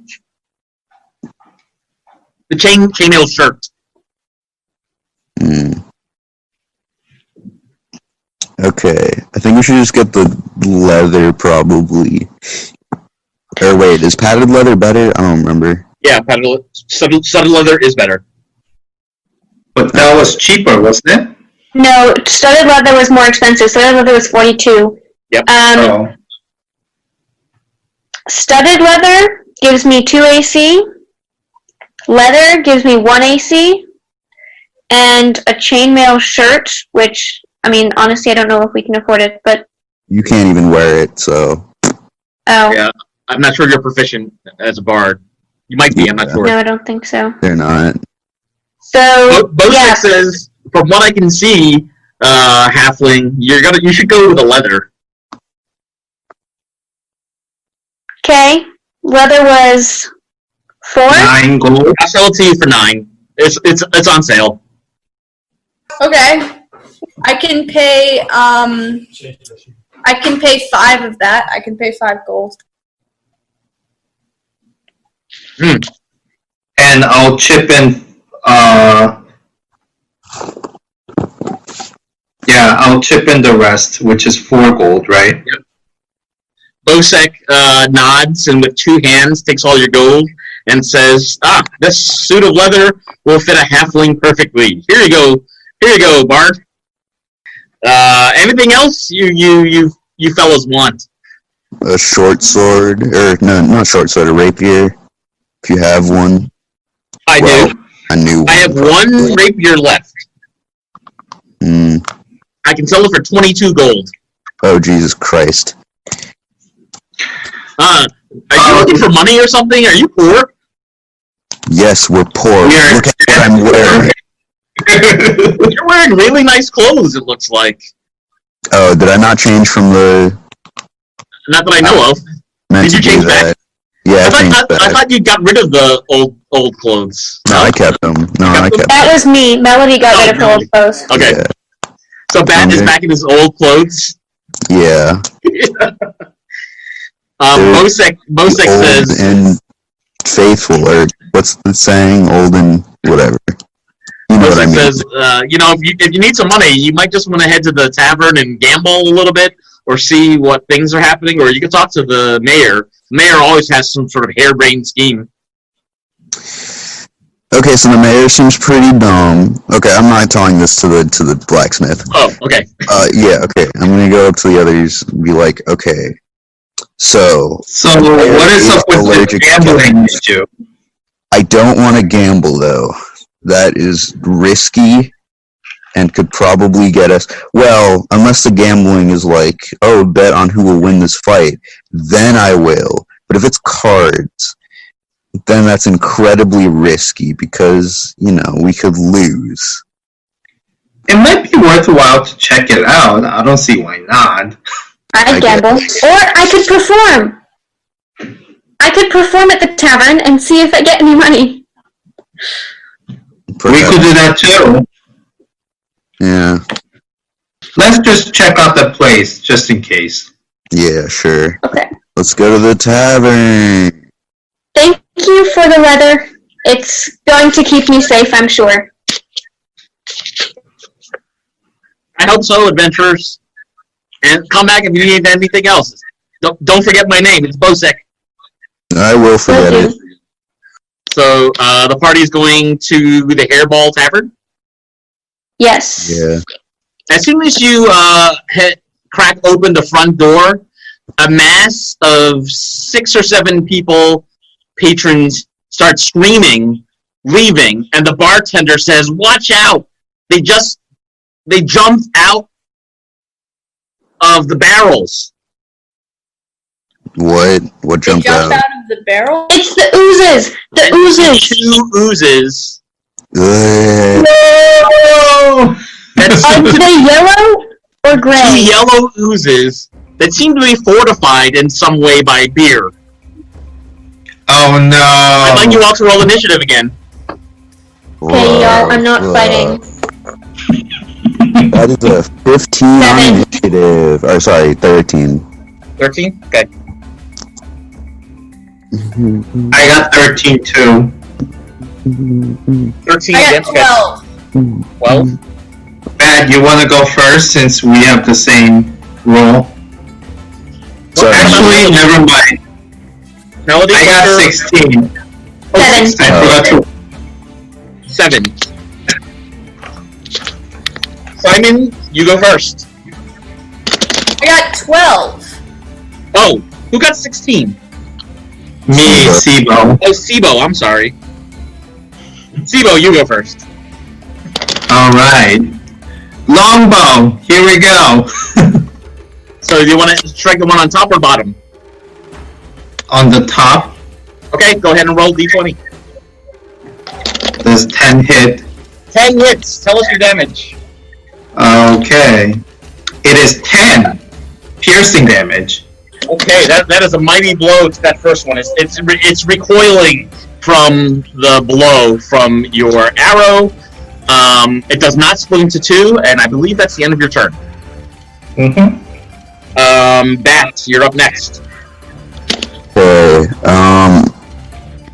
how far is, like, the spot in between both the slimes? In between, 1, 2, 3, 4, 5, 6, 7, 8, 9, 10 spaces. 9 spaces. Oh, I'm sorry, from you. Yeah. It's 1, 2, 3, 4, 5, 6, 7, 8. You can make it there. Okay. Yeah, I'm gonna go over there. Like here or here. Either one. You can go. Right there. No, Okay. the other one. Okay. Yeah. Then I will punch the one to the right. Okay. Go ahead and roll d20. Stop going off. Oh, that's a natural 1. Great. That doesn't hit, and then I'm gonna flurry of blows, Okay. and one on each. Okay. Oh my god, that's a natural one again. I'm gonna roll that a second time. I'm gonna do No, so you need to tell me if you're gonna use inspiration. You need to tell me before you roll. Yeah. No, Yeah. I forgot it was, you changed it to Yeah. the default rule. So next time. Yeah. That is 11. Does that hit? That hits the one on the left. Yes. Yeah, okay. That is 4 damage. Jeez. Okay, and you strike with your flurry of blows. Waste of key. Yeah, that's my turn. The one that you just hit, actually, its turn to move, and it extends a pseudopod, a fleshy jelly, and tries to punch you with it. And it misses. It misses. Simon, it's your turn. Alright, I'm going to cast Magic Missile. Okay, which one? I want 2 to the slime that's been hit less than the other one, and 1 to the one that was hit more. Tell me the damage you do on your first 2 darts. Okay. Sorry. I do 5 damage. 5 damage. All right. Tell me your damage on the other one. That's that miss, presumably half. No, it does full damage. Okay. I got 4 on that one. Okay. So you strike both of the jellies. They both wince and recoil upon being struck, and that is the end of your turn. The first jelly is now going to zoom ahead Crap. and strike with a pseudopod against Melody. Oh, ew, gross. 13? You got 13 hit. Wait, Melody, don't... You have your armor now, so 13. Your It thing's doesn't hit 14 Melody now. with the armor on, right? I have 14 Yeah. AC because of leather Okay. armor. I So it doesn't told hit. you the leather armor would come in handy because someone was So it to roll doesn't hit. 13. Is exactly what That's I exactly said. what happened. And I would have been dead. Basically. Point is, that is always right. Listen to me and me only. I have to say, it's pretty perceptive of you. Yeah. I'm sorry, Melody, it's now your turn. Okay, well, I am right here, so I'll do a 2-handed attack on this creature. First with my rapier for non-nat 20 to hit. Does a solid 4 damage. Okay. And then her short sword also hits for a non-nat 20 and does 10 damage. 10 damage. Holy cow. Yeah. That +1 short sword is lovely. That is a massive strike. The jelly does split into 2. But they are both looking much smaller and less, they're moving less than they were just a moment ago. It looks like you've knocked some of the wind out of these 2 jellies. So, well done. Thank you. Now the top of the next round. Oh, something else? Take off 1 damage for the rapier, making that 3 damage, Yep. I think. Okay. Got it. But it should hit with a 19, so... Yep, it still hits. We're back at the top of the next round, and Sibo, you are first. Oh wow, those things are very close to me now. Mm-hmm. Oh! I'm gonna move towards left and towards the top. So, how far can I go? 25, so you can go 5 spaces. So the farthest you can go is up here, by the table. Okay, that sounds good. Which one has the higher HP between the one near Melody? They're both the same. Okay. I'll attack the top one. Okay, go ahead and roll d20. Yep. 12. That That hits. Go ahead and roll damage. And that's 4 damage. All right, Sibo strikes again. Sibo's got a very good aim today, doing a lot of damage on these things. So the jelly is wincing again. It is reduced in power and in size. It's still alive, and it is now Bat's turn. Okay, I'm gonna keep attacking the one next to me. Yep. Hit it with unarmed. That is a 19. It hits. Go ahead and roll damage. 4 damage. And I'm going to do an unarmed with martial arts again as a bonus attack. Okay. That's a 16. It hits. That is 4 more damage. All right. Well done, Bat. Again, knocking this down. It's starting to its flabby folds are shrinking a little bit, and it does not look as strong as it did when you first walked into the pub. Not at split in half territory It yet. did not split in half. Bat, the jelly is now going to attack you. And it hits for 9 points of bludgeoning damage Oh jeez. and Good hand. 6 points of acid damage. Oh. Are you wearing any armor? No, I'm a monk. That is the end of that jelly's turn. We're now on to Simon. I'm gonna stab the guy in front of me with my short sword. Okay, go ahead and roll d20. Oh, 19 on the D. That hits. Go ahead and roll damage. 4 damage. 4 damage. All right. Well done, Simon. You strike with your sword, stabbing it. It does not split into half, and that is the end of your turn. I'm dead. Yeah, same here. Melody? What? It's my turn? Yes, it is. Yes. Okay, Melody is going to use her rapier on the one that Simon just hit. Okay. Yeah, well, she slashes the air because that's a 6 with her Not rapier. enough. That's not enough. Forget a Oh, second weapon. actually, wait. I'm a halfling. I can re-roll if I roll in that one. Okay. That is a 12. So That I think it hits. hits. Yes. So her rapier does 6 damage. That is enough. This thing sort of retreats into itself. Its flabby folds kind of contract and lose its shape. And you have murdered this jelly. And then she's going to use her short sword Mm-hmm. on the other jelly Mm-hmm. for 6 damage. 6 damage. All right. Well done. So it's not dead, but it is looking very, very weak. And it's definitely losing its size and shape. That is the end of your turn. Melody, this jelly is going to attack you again.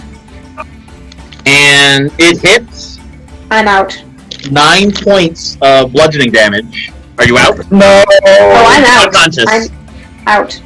I had 1 HP. Okay, so you're unconscious. And that's the end of the jelly's turn.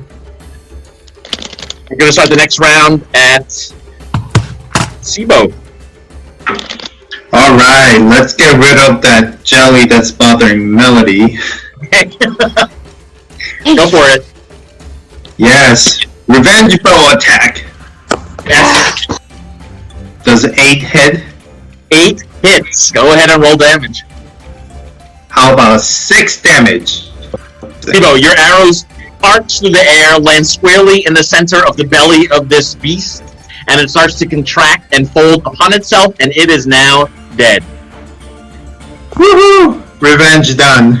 Woo, please attack the one that's hitting me. I'm at 2 health right now. Bat, it's your turn. Okay, I'm gonna disengage. And run away? With Yeah, what running direction? away. Yeah. What direction? Towards, Melody. Wait. You could go 2 spaces more even, because your speed Yeah, is 40. I'll go 2 spaces more. Like next to Simon? Yeah, next assignment. Okay, that's the end of your turn. Yeah. Simon.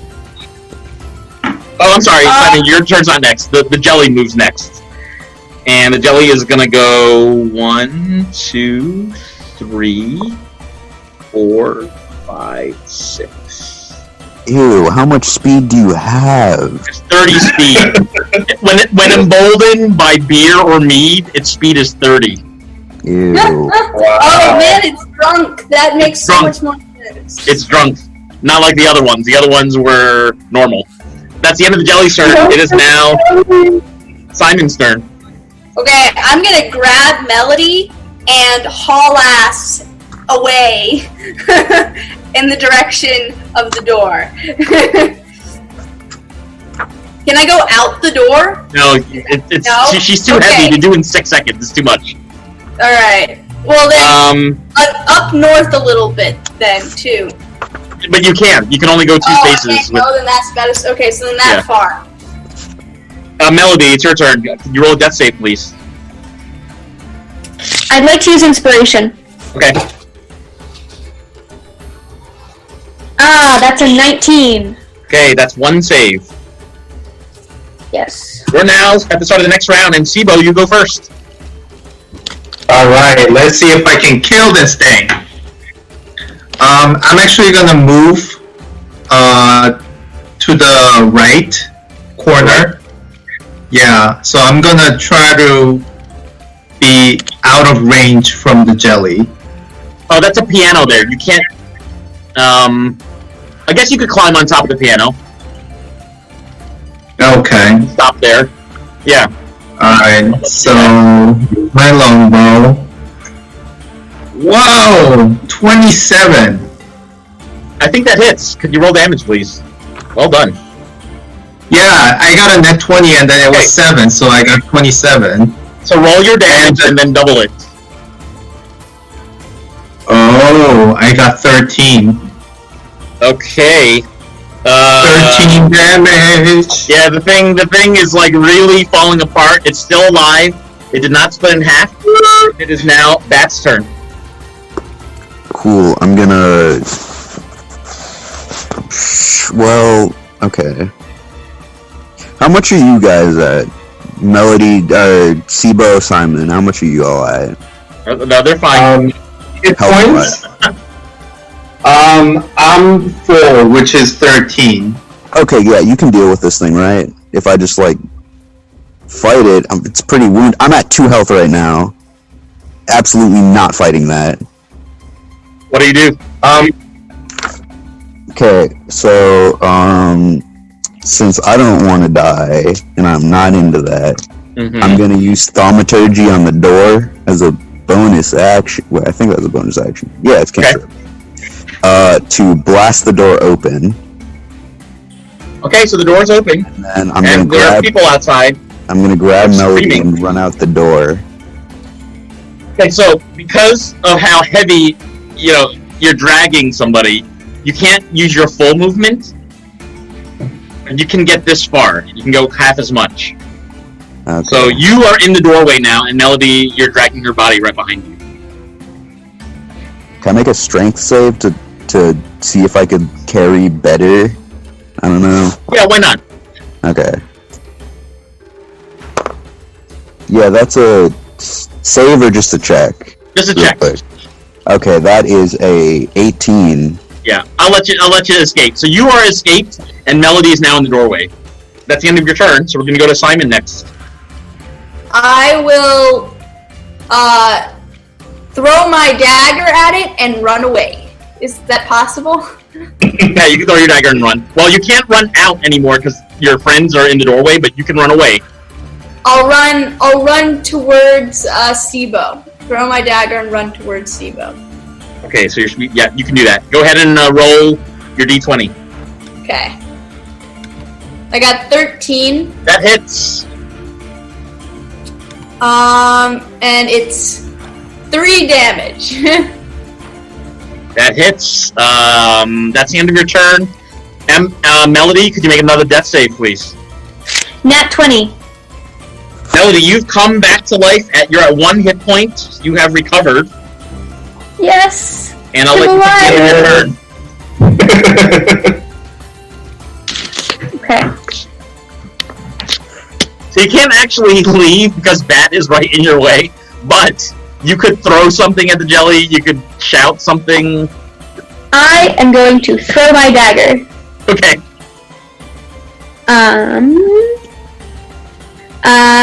And my dagger does 7 damage. Okay, the thing is like shrinking and wincing upon being struck by this dagger. It looks like it is almost dead. That is the end of your turn, Melody, and we're starting the next round with Sibo. Alright, let's finish this thing. So, longbow, here we go. And that's 22 to hit. Okay. Wow, that's 11 damage. Sibo, with the pluck of your arrow, you managed to sink it right into the belly of this creature, and it has died. Well done. Woo! A crowd of people from outside has come in to discover what's going on, and people are thanking you for saving them against the rise of these oozes. And so they're giving you praise and saying, "Thank you so much, strangers, for helping us." You're welcome. Our pleasure. Yes. So if each of you could take 241 experience points. 241. 241, yeah. Nice. One of the local townspeople, Bora, walks up to you. She's a elven wizard. She introduces herself and says, "I'm Bora. I just want to thank you so much for saving us. Now, if you could only figure out the source of these oozes and get rid of them, Vineshade Firth would finally be able to have its tea party." We have a theory. We do? Tell us. Yes. Tell us. We found more oozes guarding the entry to the tin mines, and when we tried to go get in, we were blocked by, I'd say, easily a dozen of them. Oh, no. And not only these yellow ones, but the gray ones too. Have you seen those? We've seen all kinds of them. They're coming from the north. But if you said that they block you from the mines, that means they're coming from the west as well. This is terrible. Well, I suggest you speak with the mayor and see if he can outfit you with anything to help attack these creatures. I'm scared more than ever now. I didn't know they were coming from so many directions. It's like we're going to be trapped here in the center of this little village. Could you give us some... Okay, this seems like it'll take a while. It'll be another mystery. So could you give us, like, some gold or something? Because we spent, like... We gave up, like, 40 gold to get this horse, and we're supposed to give it back tomorrow. Seems like this will take a bit, so we're probably going to be staying here for a bit, so... I don't know. I don't know if I could part with any money, but the mayor would have a better sense than I. I wasn't able to make a lot of money this spring on account of the tea expo being canceled. I think we should probably go talk to the mayor. Maybe he'll lend us a horse, then we can return the horse and cart to Karashka. Yeah. Acquire lie. We can get that from like a mason or someone who does house painting. Probably, because you need it for both. Or, better yet, a soap maker or a candle maker. They'll both have it. And I think I think if we do that, we can take a lot of lye and we can put it on the ground. And if my idea is correct, that since, there's the slime was acidic and it was corroding Melody's weapons, then if it passes over the lye, it should act like, that thing with slugs and salt. It should just, sizzle up and, I mean, we don't know that, though. We don't know that, though, because those slimes just got drunk. Like, that's not a thing that happens with slugs. I'd assume. Actually, that's not true. So one of the things about slugs, the way that you remove slugs, because I had to deal with this when we had a slug problem, is you put out beer. and the slug is attracted to the beer. And as long as you have beer an inch or larger, then the slug will climb in and drown. So really, we're just handling like really big slugs, almost. Bora looks at you, Simon, and says, I don't know what the solution would be, but I think the mayor would be the one to help you get the materials you need to carry out your deeds. Yeah, let's just go talk to the mayor. Let's head to the mayor, yeah. Yeah, no, it happened to me one time. I had out this big thing of beer, and there were like 20 slugs the next morning who were all drowned in it. Bora, the elf, kind of rolls her eyes and says, all right, wizard. Good luck with that. Thank you. I hope you stay safe. She bows and says, and to you as well, good luck. You walk across the street to the 2-story wooden building, which is the home of the mayor, and there's no guard or anything, but you don't see anybody standing on the balcony at the moment. Melody knocks on the door. You hear an older man's voice say, who is it?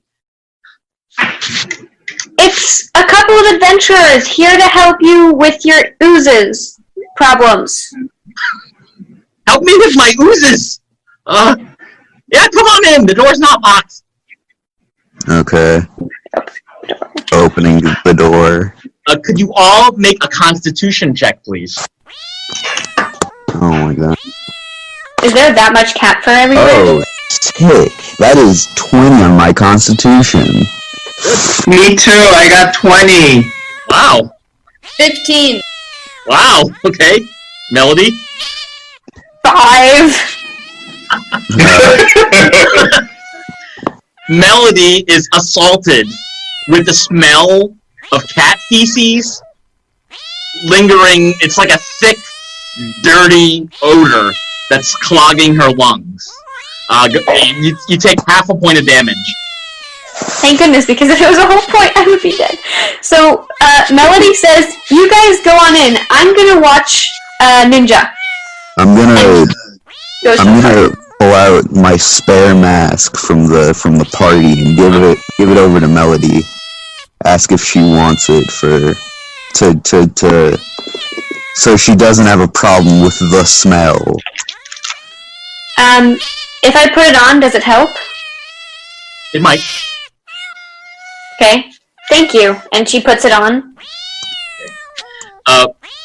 This home looks completely disorganized. There are cobwebs on the furniture. It looks like it was once a stately home with nice furniture and a fireplace and 2 large doors that open to a backyard garden. But this house is now overrun with cats. On first glance, it looks like at least 3 or 4 dozen cats running around, fighting, hissing, meowing.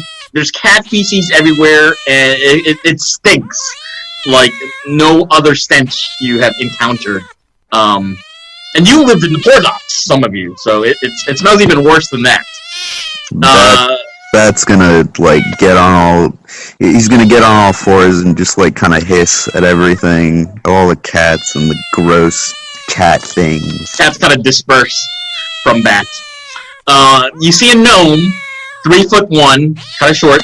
He has a huge nose, and he has 2 zombies attached by rope that he's holding onto. The zombies have the head of a jaguar and the body of almost like a human. Okay? The guy has a brown-skinned face. He's sneezing a lot. And he says, adventurers, welcome. My name is Mayor Scully, the Toothsome. Welcome to Vineshade Firth. Hello. Question about the zombies. Why? These are Kabash. They help me take care of all my kitties. And they're zombies.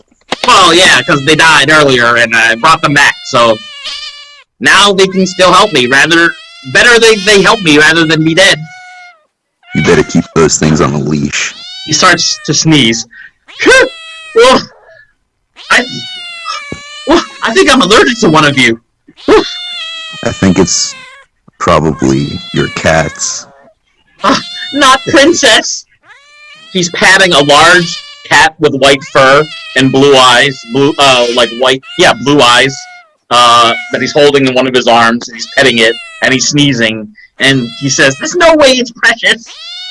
Fine, whatever. You're probably allergic to me since I'm not.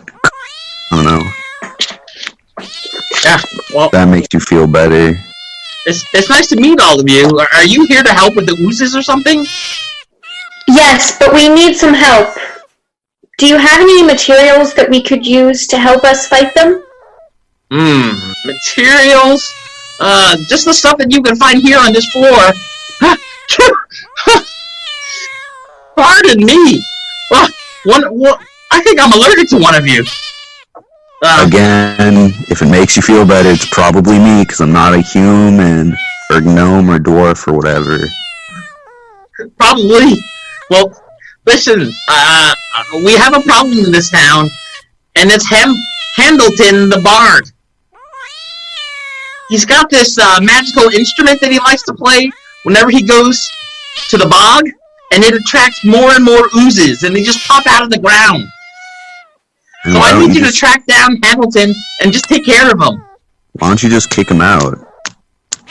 We tried already. We told him to stop singing. We tried to steal his little guitar, and he's too clever for us. Not have a single person who can just punch him like a couple times. They're too scared. Every time you get close, more oozes appear. Okay. We should have a bardic competition. We can put up I would melodies. totally be down. Well, I do. If there's one thing I do have, though, it's money. So maybe we can make a deal, and then you could use that money to buy the things that you need to take care of Handleton. I like this idea. How much are you offering? It's a lot of money. 10 gold pieces for every little kitty that you save. Disgusting. Okay. And how many kitties are there? There's so many! How do we... This town only has about 200 people in it, and there are more kitties than people in Vineshade Firth. So bring me all the kitties you can find. I'll give each of you a bag, and then I'm going to count all the kitties and give you 10 gold pieces for every kitty that you find. Sounds like a wonderful plan. I like this idea. Dead or alive? Alive, of course! Why did you even say that, Boo? I'm asking. That wasn't gonna happen. Just simply asking a question. Sorry, not Boo. That. Yeah. Okay. Well, So should we go catch cats?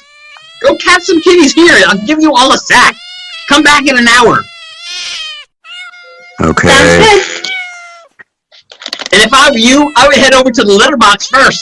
There's so many kitties over there. Sounds like a lovely idea. Okay. Thank you. See you soon. Bye. Come back soon. Bye. Bye. I suggest we head over to the litter box and cast prestidigitation to create the smell of like delicious fish or something. You know? Good idea. Great idea. Okay, let's do that, I guess. Let's. It only takes a few minutes to walk us out of town because the village is so small, and you head to the large graveyard, and Melody is casting prestidigitation? Yes. Simon, are you doing anything?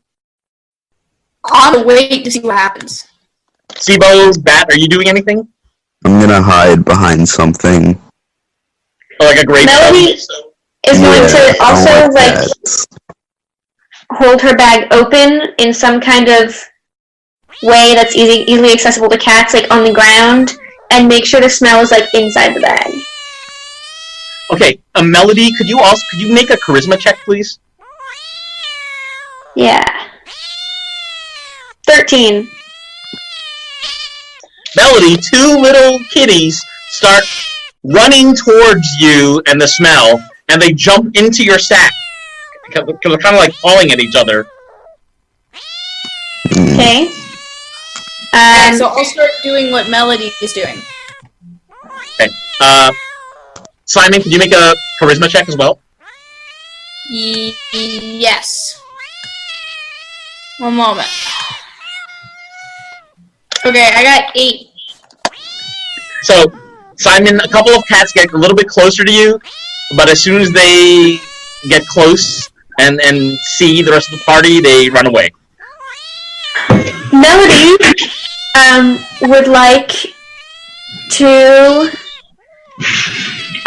use prestidigitation to create a tiny concentrated ball of red light in the middle of the largest group of kitties and move that light closer and closer to her bag until it disappears inside. Right, Melody, I will do that. can you make a let's make this an animal handling check. Okay. 13.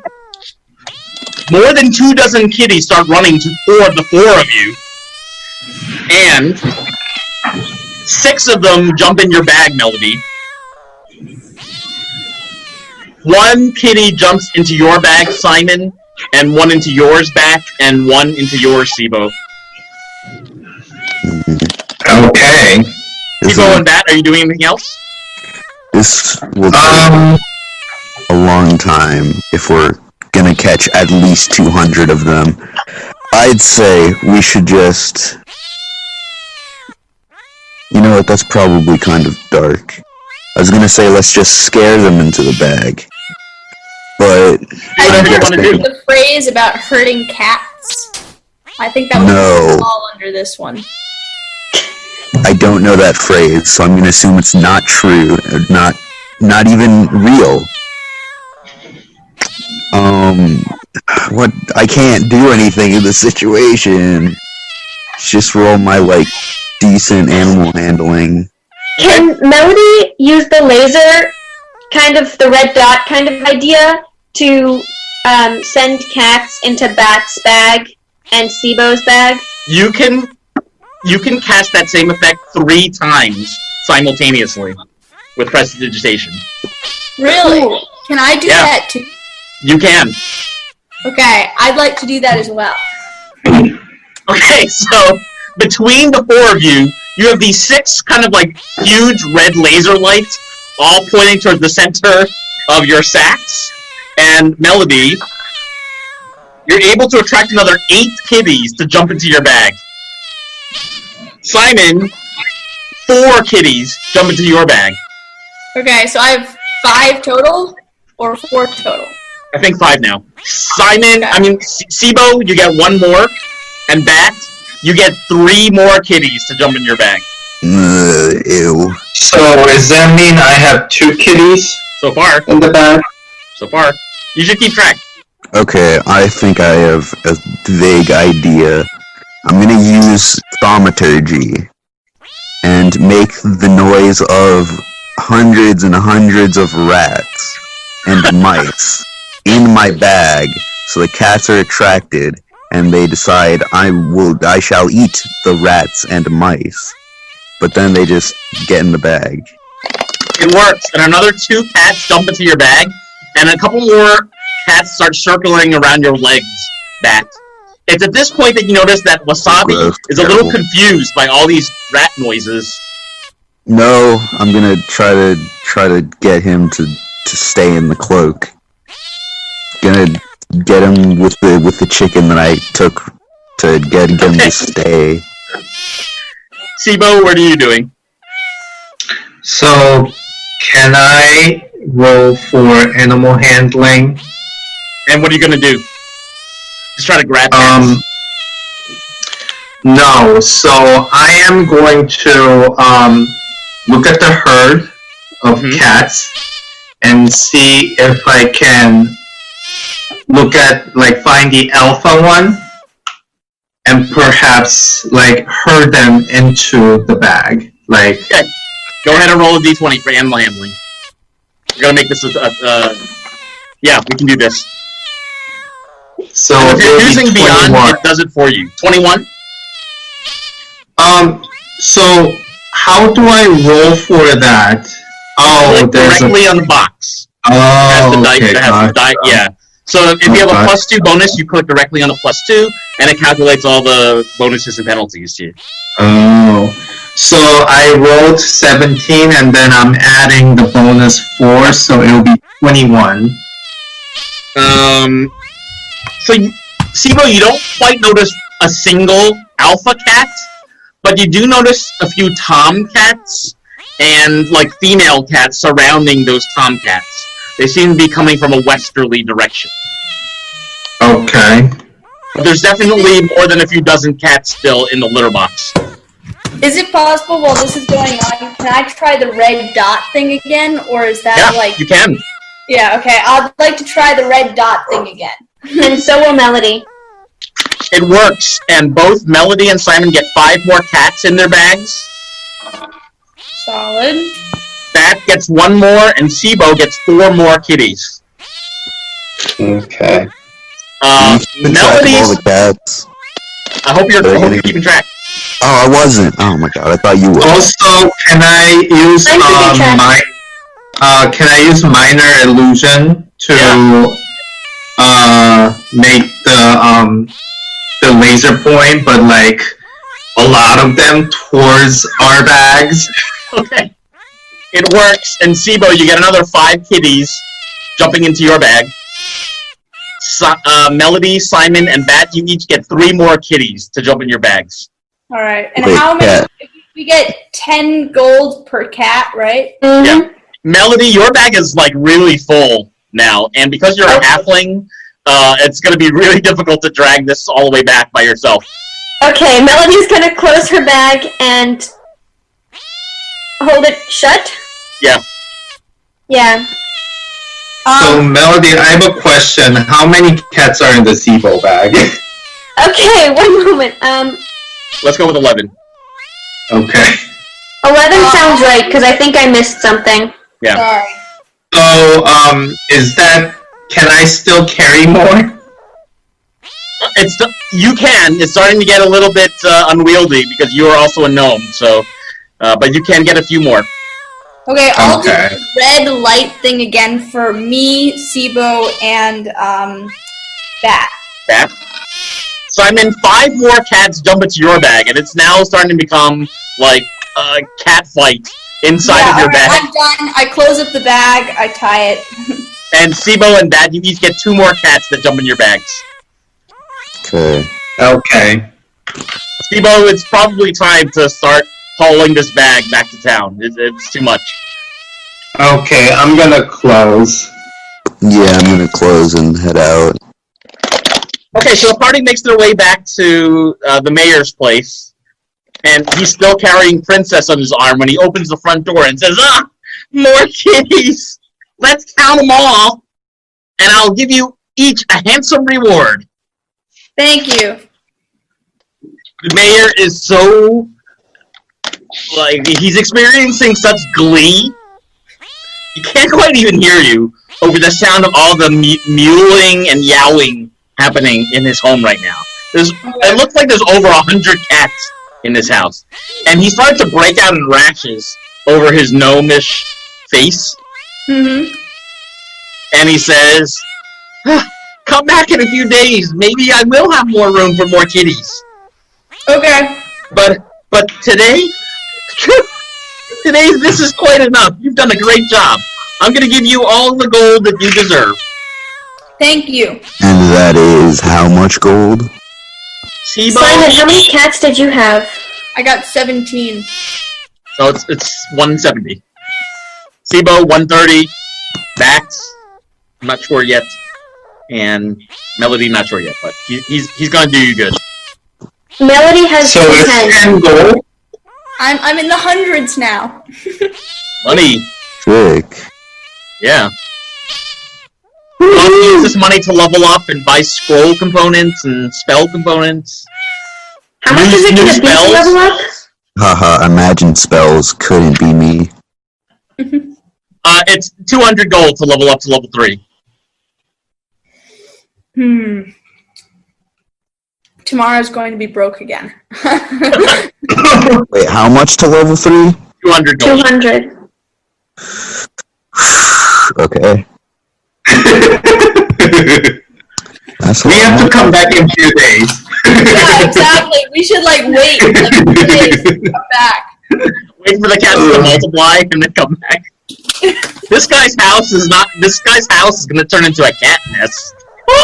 Well, it's already cat nest, so it's gonna be even cat. It'll be meow-tastic. Scully says, okay, friends, come on back when you find Handleton. I'll be here. Take care of those oozes. Okay. Sounds good. I need to take a rest. I'm at 2 HP right now. Yeah, I think we should all Short rest. return the cart, go back to Rakxe, and then come back in 2 days. After chilling at Rakxe for 2 days. You could also go all the way back to Rakxe. It's totally up to you.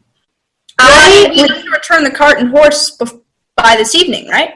Yeah, I would suggest we head back to Rakxe now, spend the night in Rakxe, because we always have, quote, a nice, safe place to stay or something, and then head out, spend tomorrow traveling on foot towards this town, and then we can, spend the night in this town and catch the Hamilton dude the next day, and then once we're done with that, keep going from there.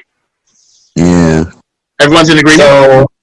So are we ditching the 10 mines for today? For today. Yeah, let's ditch it. Okay, so we're heading back to Rakxe. Okay, so you make it back to Rakxe without any hitches in your plans, and return Ninja and the cart. Ranjan checks everything out. Lord Rakxe invites you to his home and has a pretty nice feast of fish and potatoes cooked in olive oil and some spinach and Swiss chard, things like this, very fresh vegetables. And he looks more upbeat this morning compared to this morning. And he says, so tell me about your day at the tin mines. What did you discover?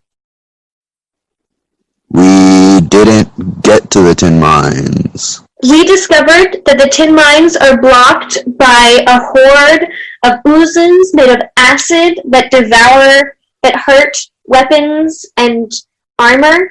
Wow. And so in order to fight them, we thought it'd be best if we kind of prepared before we returned, so that we would be able to not only take out the oozes, but also swiftly finish the tin mines.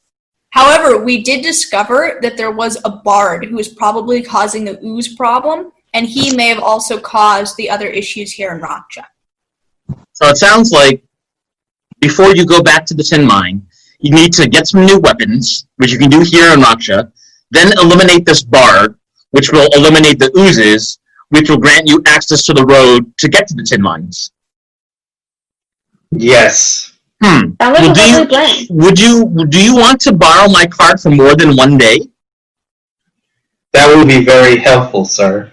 Well, how about I hold on to your deposit and then ask you all to give me another deposit for another night, and then you can have the cart for 2 days.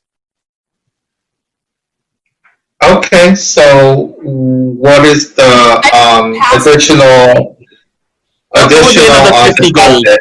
It would be another 50 gold. Simon, no? Why? I think we're probably going to walk there and stay for a prolonged period of time. So I think it would be better instead of us to continue to rent your cart. Take you a long time, though. Are you sure?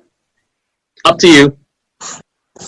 Well, I hope you enjoyed this evening. The four of you have really improved my day and made me feel a little bit better. And thank you.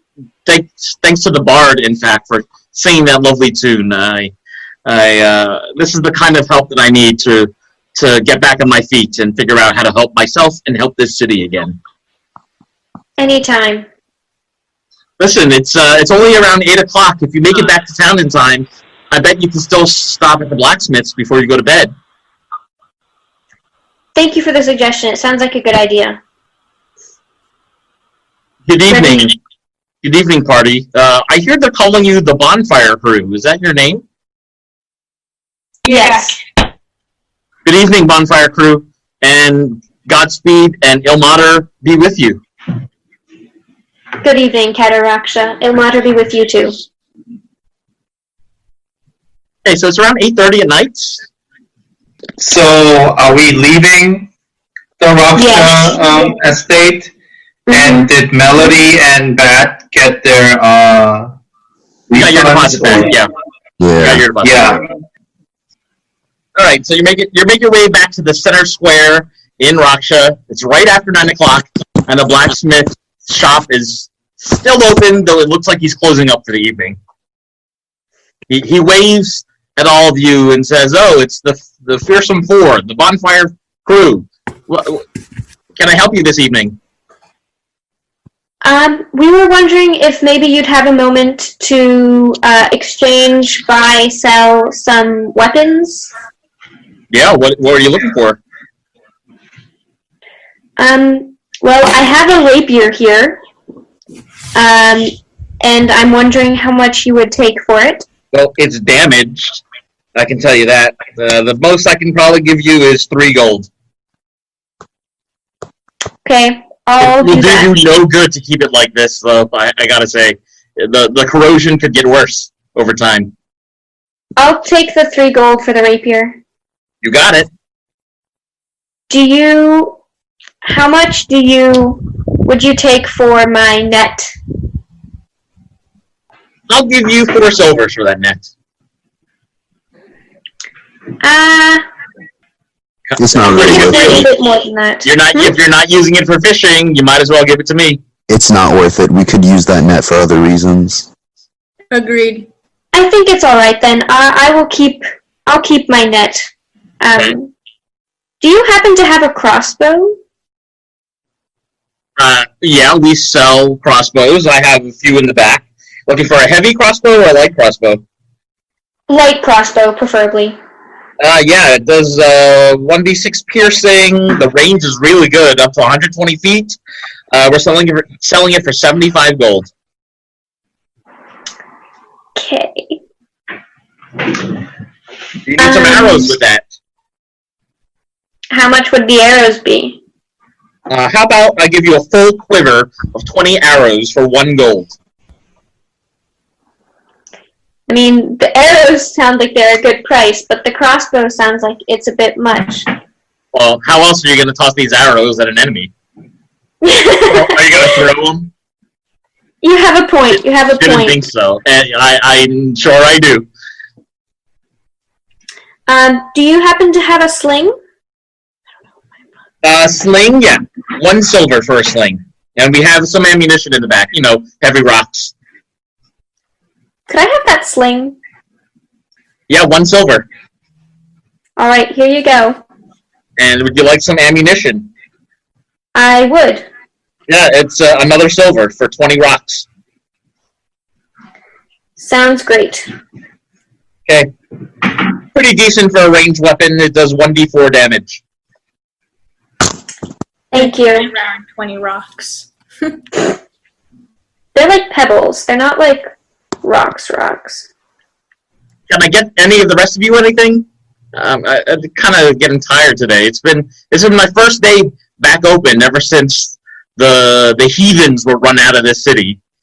So I'm glad to be open again, but I'm kind of tired. I'm good, but thanks. All right. Have a good night, you 4. You too. Good night. Good night. And it's now just past 9:15, 9:30. What would the 4 of you like to do? So, Melody, what did you buy? And then how much did it cost total?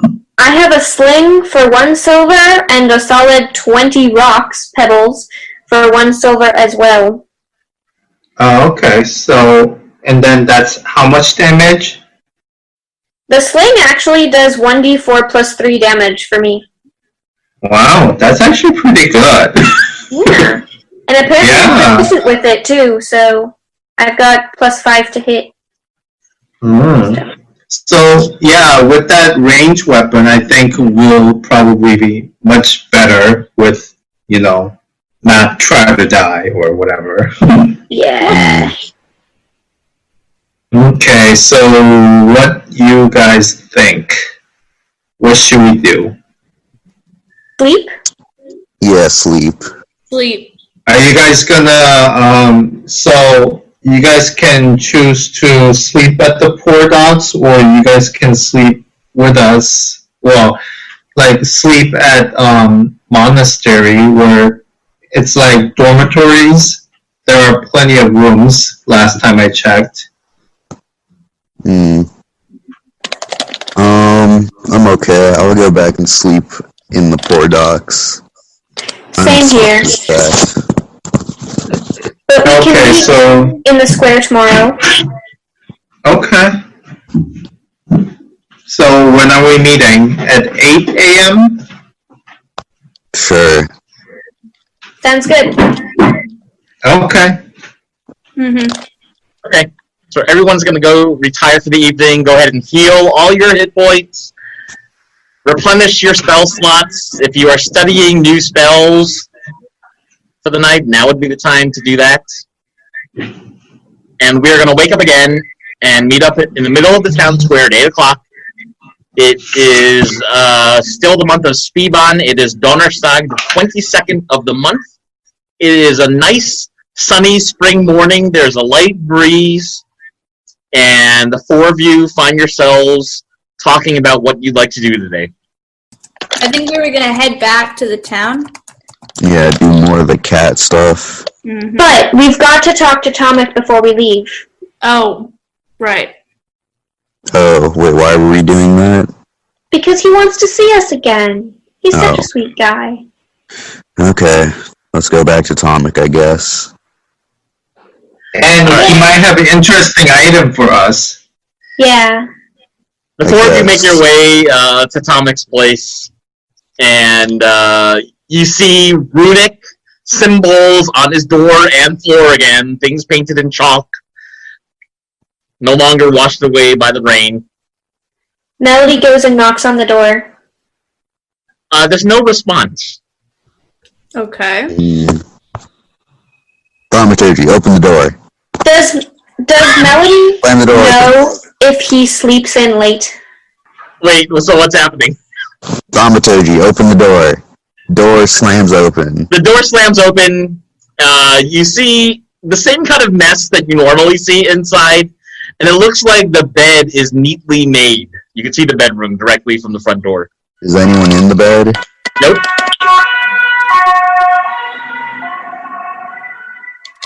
There's nobody in the bed. It doesn't look like anybody even slept there that night. Searching the house for people. Go ahead and make, well, the house is really small, so you don't see anybody. Okay. Yeah, didn't Tomek say he's heading to the town of Parancha Mm-hmm. or Oyster Fest or something? Mm-hmm. Yeah, that probably means he's on vacation. Yeah. Well, I would say we head over to the guard's house, and he would probably have told Oku if he were to leave. Though she could tell us if he's gone or if he's taken. Mm-hmm. Yeah. Okay, to the captain's guard house now. So it's just a minute down the road, walking west. You see the morning guard, Britton and Lucra are there, and Lucra looks you up and down and says, "Oh, you're back so soon. Where'd you guys go yesterday?" We went to that town with the cats in it. The town with the cats in it? That doesn't sound like Parancha. Well, where did you go? What was the name of the town? Where'd you go? We went to started with a V. Vineshade Firth. Oh, Vineshade Firth. Were you headed toward the tin mines or something? Vineshade Firth is a really nice stopover. But we didn't make it because there were a bunch of oozes attacking us and blocking our path.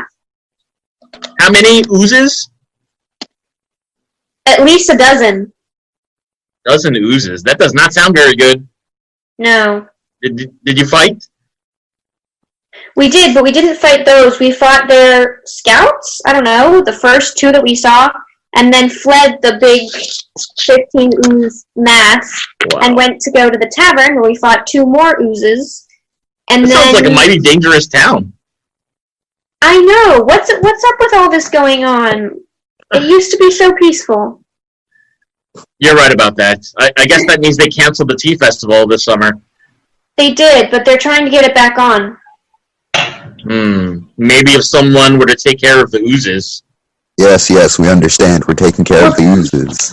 Oh, it's you that's going to take care of the oozes. Yes. Oh, fantastic. Well, good luck on that. Thanks. We were wondering if you knew anything about Tomic's whereabouts? Oh, Tomic went on vacation. He took the first horse cart out of town early this morning and went up north to Paransha. Okay. Should we just That's what he does every year, so I figured that's what he did. I didn't actually see him myself with my own eyes. There was the changeover of the nighttime guard to the morning guard. It was a little bit before my shift. But I'm pretty sure that's what he did. Are you headed there? Did you want to say goodbye to Tomic or meet up or something? We were hoping to drop by and see him. Yeah, he's a nice fella, isn't he? But anyhow, I think, are we headed up to take care of those oozes now then? Return to the party. It's the oozes, or we can go get cats again. Good luck over in Vineshade Firth. Thanks. Thank you. Give our best wishes to Captain Oku. Will do. And praise be to the Raven Queen. Praise be. Praise be. Alright, so the party starts making their way on foot out of the city and towards Vineshade Firth. It takes a little over 4 hours by foot to get there. So it's already around 1 in the afternoon. It's probably a good time to rest and eat before heading back into the town. So if you have rations, you could eat rations.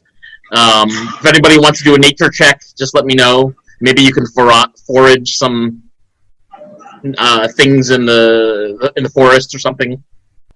So is everybody having rations before we go back to the town? Melody would like to forage. Okay, can you make a nature check, please? Or is this an ability of yours? No, it's a nature check. I'm sorry, not nature, 16. survival check. Oh, survival. Yeah. 15. Yeah, you're able to find enough edible, like, dandelions and herbs for 1 meal. I'm gonna start. I did the survival check, and I got 23 as well. Okay, same. You actually find enough for the same. I'm gonna go behind something so none of you see my face and start eating the chicken from last night.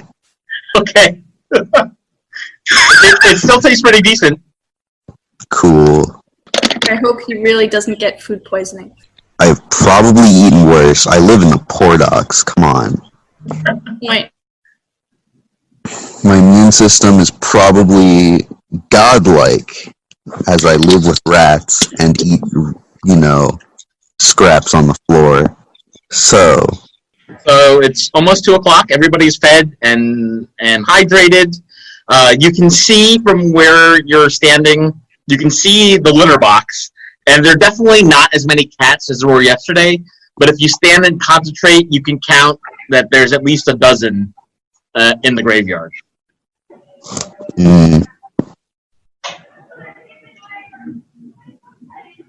A dozen, you said? Mm-hmm.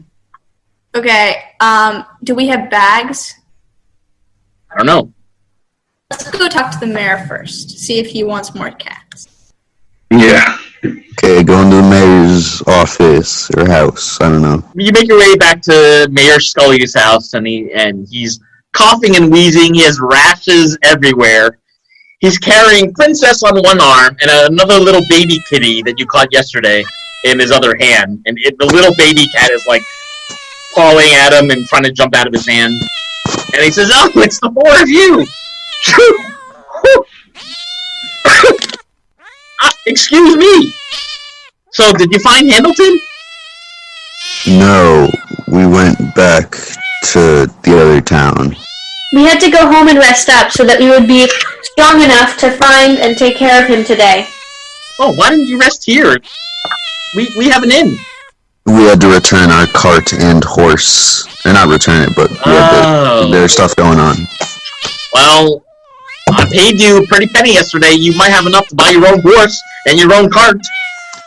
We also need to we need money for leveling up. Oh, not well, leveling up, getting stronger, sorry. I bet you could get a lot stronger if you take care of Hamilton.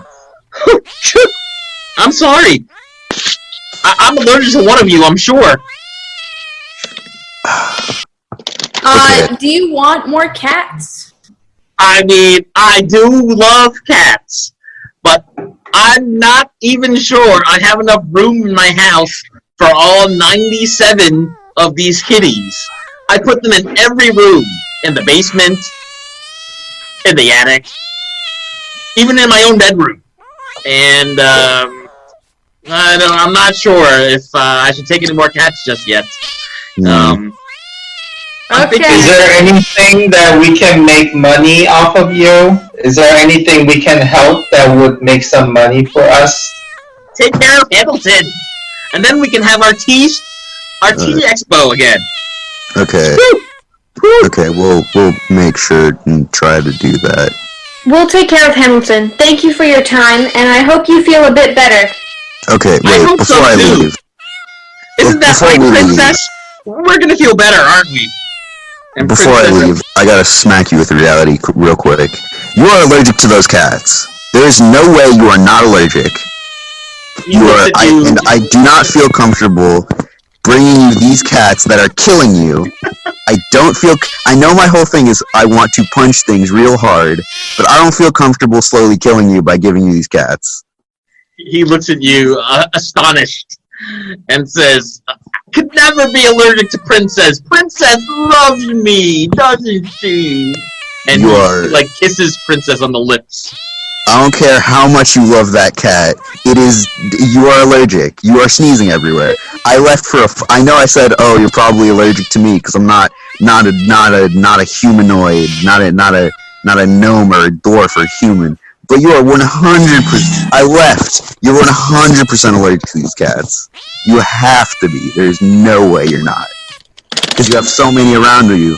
You are coughing all the time. I think you haven't been around cats enough to know how they affect you. You could be in love with how pretty and furry they are. Isn't that right, Princess? Again, I don't care how much you love that cat. Your body doesn't care how much you love that cat. Melody is going to go over and gently put a hand on Bat's arm and say, Bat, I don't think this is going to change anything. And I know that you're right, and we know that you're right, but he doesn't, and I don't think he ever really will. Please. Yeah, so Sibo pokes at Bat, and then we say, good day, and we just abruptly leave. No, I'm still shouting at him to let go of those cats. Yeah, but we are dragging you. I'm 15 strength. Let's go right now. We're in the same team. We don't have to fight. I'm trying to have this man kill himself because of his cat addiction. I understand you're very caring. We just gotta leave. Comfortable with this man, with providing this man cats, though. I'm going to cast Mage Hand and start slapping him in the face.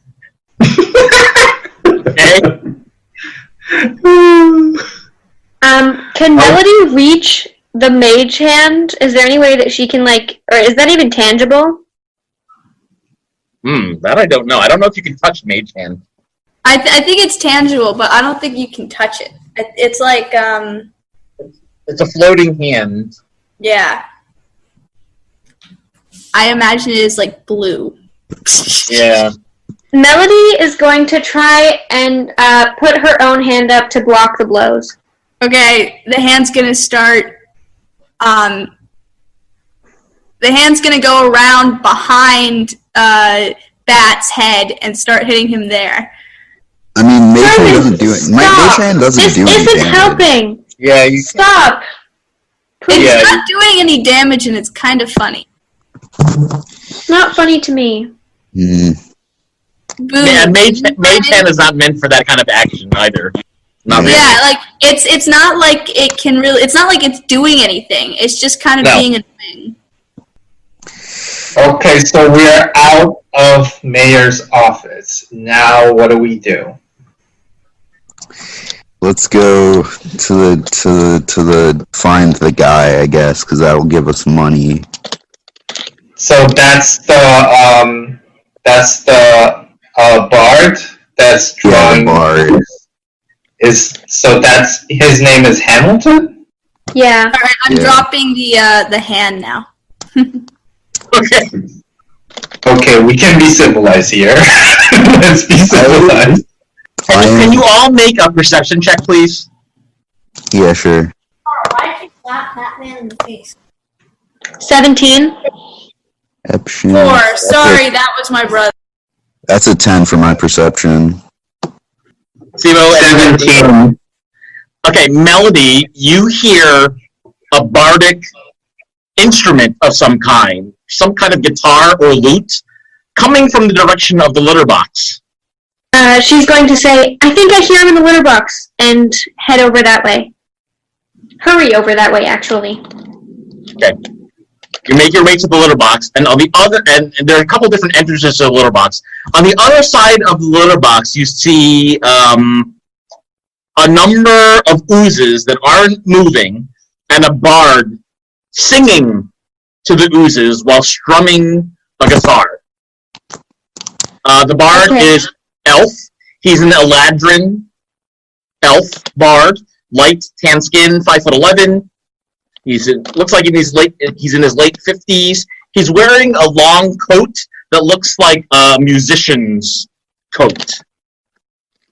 And he's singing to the oozes. Okay, Melody is going to sing, hello, I see you're there. You know we're new, we've never been around before. Who are you?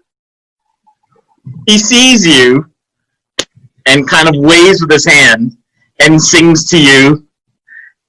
Oh god, this is the musical episode. No! No! The blood is on the table. The mouths are all choking. And I'm going hungry. Very comforting. Can Sivo make an investigation check? Well, what are you trying to do? I want to see if the bard is taming the oozes or just singing to them without any intention. Okay, so that's an insight check, and yes, you can make an insight check. Insight check. Insight. And that's 19. It doesn't look like his song was meant to impact the oozes. It was more meant to call out to Melody, to acknowledge Melody and the rest of the party's presence. Okay. Oh no, I was talking about like earlier when he was just singing to the oozes earlier before Melody reached out. It's too late to make a check on that because the party already moved forward. Melody is going to walk a little bit closer and sing, what are they choking on, and why are you hungry? Can I help you? The bard smiles at you and sings back, but it's on the table, the fire is cooking, and they're farming babies, and my slaves are still working. What are they working on? And their mouths are choking, and I'm going hungry. Okay, I'm stopping this. Nope, we're not doing this. No, good. We're not doing this. This is dumb. Gotta go up to him, gonna take off my mask, thaumaturgy so my eyes are glowing like 4 different colors. They keep alternating, and just start yelling at him. Just give us an actual answer and stop singing. Jesus Christ. I am Hamilton, the Harmonious. Okay, why anything? Why the slimes? Give us an answer. Give us an actual answer. Vineshade Firth has been so mean to me. They say my singing is terrible. They say my singing is about terrible things. And they deserve to be punished for making fun of me. I become a bard to inspire others. And that I did for many a year before I came back and saw this stupid mayor and his stupid cats. And what do cats hate? Oozes. So I found a way to summon these oozes, playing my instrument and singing my song. Your oozes are bad, and I hate them. And I hate the mayor. I don't like the mayor because he is stupid. I agree with you. He is stupid. Can you find a better way to go against the mayor and his dumb cat rules? Instead of summoning slimes and just being, haha, I'm annoying, I'm summoning slimes. Just find a different way to figure out your problems, please. You tell me a different way, or I'll summon these oozes on you. I don't know. Maybe you can hit that. I don't know. What did you say, Matt? Protest or something? Protest? Yeah. Can you make a persuasion check with that? I'm persuading. Yeah. Yeah, let's try. That's a 15 on persuasion. He says, "How would I protest? Is not conjuring oozes enough of a protest? No, that's killing people. I need another way, or prepare to bear arms. Just put up signs or something. I don't know. Roll another persuasion check with that. I'm all for a good fight, but this is kind of like a lame fight where you're just going, aha, my goons will do it. That's lame. No one likes that. That's a 12. He says, signs won't cut it, but oozes will. You never tried, though. Don't knock it till you try it. Why am I the one giving him advice? I'm the stupid martial arts one. You took Someone over. else... I was going to say, stop talking. We need to have a different solution, and you're right, Hamilton. Protests are not going to work. Signs are not going to work. I think that maybe the mayor... What if we made... I'm not sure how, but somehow we've got to get the cats to be gone, and they don't like water, right? So why did you have to go with oozes instead of water? Yeah, just spray them with water. It's fine. It gets rid of them. Melody, could you roll persuasion with that and see if he takes it? Yes. Modifier is 19. 19. He says, do you know how many cats are in this stupid little village? A lot. There is no way I can get enough water from the bog to... What? Why don't you just go to a different village or something? Just go to one without cats. I don't even know why we're talking like this. Oozes, attack. Did you all roll initiative, please? Guy. This is stupid idiot. 14. 17. Stupid idiot. Just, there's so many other places you could go. 6? Simon? Yep, 6. 4. There's so many other places you could go to without cats. This is the cemetery. This is the litter box. So Melody and Bat got closest to the bard who is here and surrounded by his army of oozes, whereas Simon and Sibo are a little bit behind. There's a little bit of a mausoleum here that you need to get around in order to get a direct shot. There's a wait, is the mausoleum, how high is the mausoleum? Pretty tall. It's about 8 feet tall, 8 to 10 feet tall. Is there any easy way to get on top of it? No, you'd have to leap acrobatically. Can Melody try that? Tell me how. Yeah, maybe. She is going to, it looks like there's, oh, no, okay, she's going to run up towards the stairs and try and get as high on the stairs as she can while still being able to reach, and then try and jump just high enough to grip the edge and pull herself up and over. Okay, I'm gonna let you roll a dexterity check at disadvantage. 19! Melody, you managed to snag a portion of it, and now you're standing on top of the mausoleum. Yes! Yeah! Is that the end of your turn? Can I shoot something from up here? You could try. Ooh, actually, no. I'm going to cast Bane. Okay. And I'm going to cast it on Hamilton and the 2 oozes closest to Bat. Because I think it can reach 3 creatures, yeah. Charisma 14 saving throw. Charisma 14. Okay, that's what I was looking for. Charisma 14. Let me see. Hamilton makes the save. He is a bard, after all. Yeah. And the second one gets hit by the Bane. Okay, is that the end of your turn? Yeah, I think that's all I can do. Okay, Hamilton is going to cast a spell. He's directing the spell at you, Melody. I need you to make a wisdom saving throw. The difficulty is 14. I make it. Okay, as his bonus action, he's going to cast a cantrip and throw a firebolt at that. Okay. Spell is +5, okay. Oh, he misses! That sucks. That wouldn't have done much anyway. Alright, the oozes are now going to move.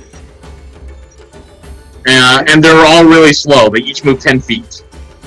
And everybody can see that the oozes can climb over walls and through walls and gravestones. It doesn't matter what object is in their way, they can get through them. And that's the end of their turn. We are now on Bat. So I'm gonna move 2 spaces over to the it's that ooze. Yep. I'm gonna start punching it real hard. Okay. Unarmed. That is a 10. Guessing that doesn't hit. That actually hits. Oh, that hits? Okay, Yeah. cool. That's 4 damage, and then I'm gonna roll again and do another attack. Okay. That's a 19, so that hits. Yep. And then that does 5 damage. That's 9 damage that turn. Okay. That's the end of your turn. We're now going to go to Simon. I guess I will approach the slimes. Okay. Your movement is 30, so the closest you can get would be 1, 2, 3, 4, 5, 6. Something like that. You know what? I'll go next to where Melody is, so back up a little bit. Here? Yeah, or actually no, I can't do anything from there. So then yeah, closer down. 1 down. Yeah. Okay. Alright. I'm gonna cast Burning Hands at the slime that's directly in front of Bat. Oh, you shouldn't do that. No, I shouldn't? Okay, then I won't do that. No, you should probably, if you're gonna use Burning Hands, you should probably get them where you can hit multiple at the same time. Yeah, well, you could angle it so that it doesn't hit Bat and still attack the one that he attacked, or you could, on your next turn, move closer to the right, and then you'd hit more of them. Yeah, So I'll do that. So, are you gonna cast a spell, or are you gonna... No, I'll just move as close as I can to where Bat and the slimes are and then wait. Okay, so can I see where the slimes are? Like, can you look at the map? So Sibo doesn't have a direct line of sight yet, because there's a big door of this mausoleum in front of him. He needs to walk around it. Yeah, so, how far can I move? 25. So I'll do diagonal 5, please. Towards 1, left. 2, 3, 4, 5. Yep, you can do that. Yep. And I'm gonna attack the one in front of Bat. Yep, you can do that without hitting Bat. Go ahead. Yep. Longbow, here we go. 9. That hits. Go ahead and roll damage. 6 piercing damage. Okay, so you strike with your bow for 6 points of damage. Well done. We're at the top of the next round. Melody. Melody is going to throw a slingshot at Hamilton. Yep, you can do that. And that is 18 to hit. That hits. Tell us your damage. And she does 4 damage. All right. Yes. He's going to cast Inspiration on Bat. Oh, your bardic inspiration? Bardic inspiration. Yes, Yeah. my Bardic Inspiration. So I suppose I don't cast it, but it just is. So. Just give it to him. Yeah. Yeah, All right, and he has it. He can use it anytime for a whole minute, up to 10 minutes. One dice, one time he can add 1d6 for 10 minutes to ability check, attack roll, or saving throw. All right, that's the end of your turn. Mm-hmm. The bard is going to cast a spell aiming at Simon. I need Simon and Melody to make a Constitution saving throw. Crap. Okay. So roll a d20 and tell me what you get. I got 18. 4. So, okay, so both of you experience a very loud ringing in your ears. It's a very painful ringing. Melody, you take 13 points of damage. How much are you at now? 1? Yeah! You leveled up. And Simon, you take 7 points of damage. Money to level up. And that's the end of Hamilton's turn. The oozes are now going to move. This first one is going to move forward 1. This one's going to move diagonal. This one's going to attack Boo. Mrs. Boo. Bat. I keep making the same mistake. The one that is closest to Bat will attack Bat. It will miss. The rest of them will all move forward 1 space. And that is the end of the Ooze's turn. We now go to Bat. Okay. Sorry about that. No, that's fine. I'm gonna move 1 to the right. Okay. I'm gonna. Sorry, wait. No, 2 to the right. 2 to the Okay. right. Gonna punch the one I've been punching, and then I'm gonna flurry of blows on the other one. Okay. Yeah. Let's do it. Gonna punch it.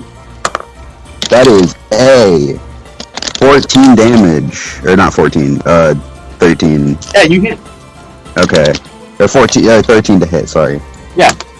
That is 6 to that one, and then I'm gonna flurry of blows, hitting 1 on that one and 1 on the other one. Flurry of blows, 15 on the one I've hit. So, that's dead. That's yeah. Yeah, you managed to the other strike. one. That is that sucks. That sucks. Oh, What'd you Bardic get? Inspiration. Bardic Inspiration. Okay. 9. Does that hit? 9 hits. Okay, cool. 4 damage. And what does the Bane do? Makes it harder for them to hit you. Yeah, it takes a Okay. penalty. 1d4 penalty, I think. That's the end of your turn, Bat? Yeah. Simon, we're on you next. Alright, I'm gonna go down very far. As far, I think. You can go 6 spaces. 1, 2, 3, 4. You can get right to this one if you want. Okay. I'll actually go up 1. And then from there, I'll cast Burning Hands at the 2 slimes to my right. Yeah, my left. Well, depending on where my left. Oh yeah, I get it. From your direction to your right on the screen to the left. They need to make a dexterity saving throw. What is your DC? Well, I said it was 13 before, right? It doesn't change. 13. Okay. They both miss, so roll damage. All right. Okay, hold on a second. Okay, they each take 14 damage. Okay. Simon, something you realize when you attack these creatures with fire is that they don't seem to be hurt as much as you expected them to be damaged. Sibo, we're on you. Okay. Thank you, Mark. Do I have a clear shot of the bard? No, because Simon's in your direct path toward the bard. Okay, so can I attack the one near bat? No, because that is right in front of it. Okay. You can attack either of the two that Simon just hit. And you. So if I move to diagonal towards left, like this? do I have a clear shot of bard? Yes, now you do. Okay. In that case, longbow. Here we go. Okay. Does 10 hit? It does not. That's the end of your turn. Okay. You're gonna start round 3 with Melody. Melody, what are you gonna do? Okay, so Melody is going to flatten herself down on the ceiling to be as invisible as possible. Okay. And she's going to scooch over to the other end of the roof. Okay. So that, like, while on her stomach to try and be, like, so that he doesn't know quite where she is, hoping that she's short enough and she's high enough that he can't see. Mm-hmm. And then she's going to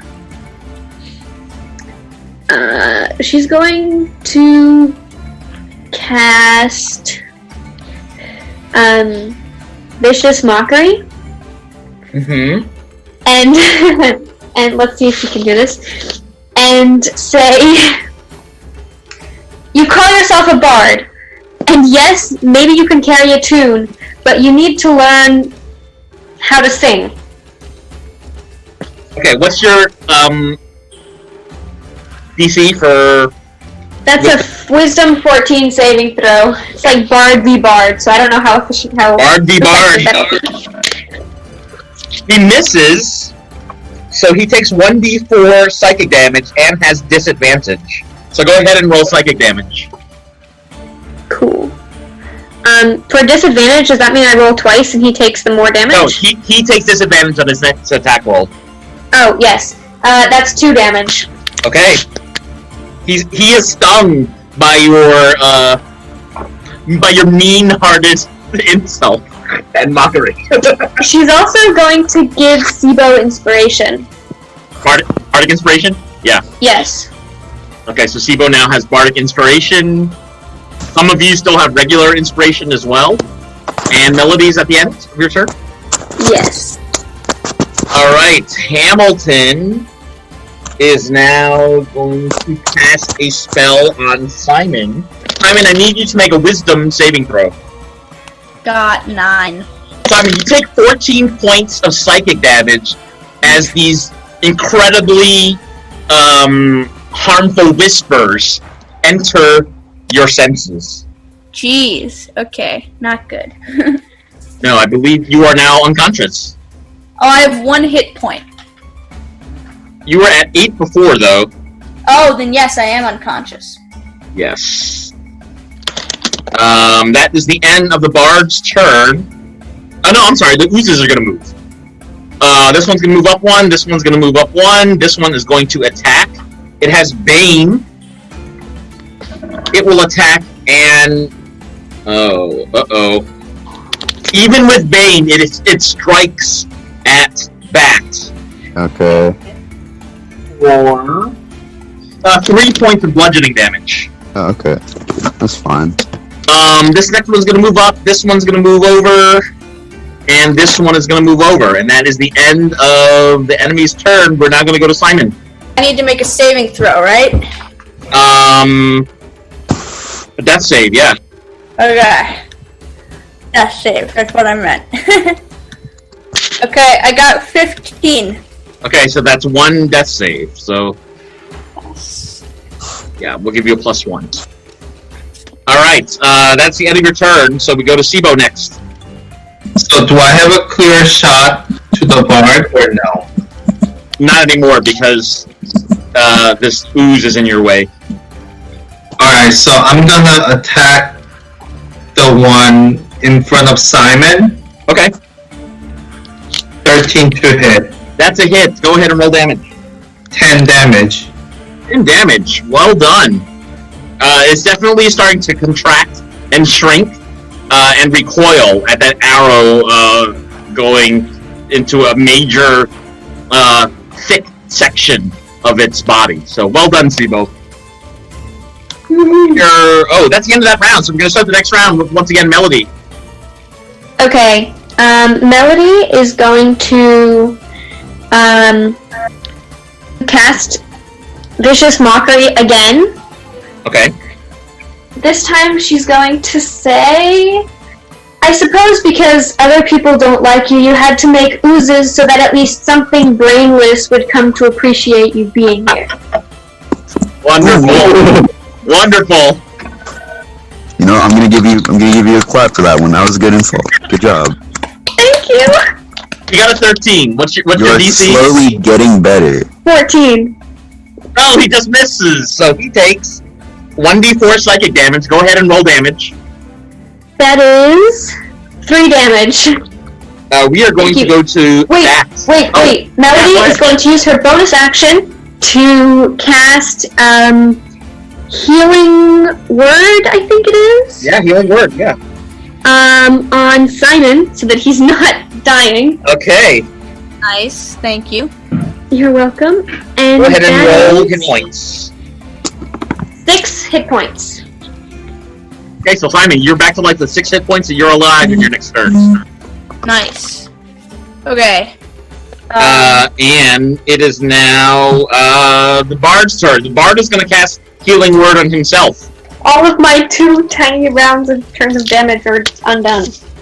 And that is the end of the Bard's turn. The oozes are now going to move. This first one is going to move up here. The second one is going to attack Simon.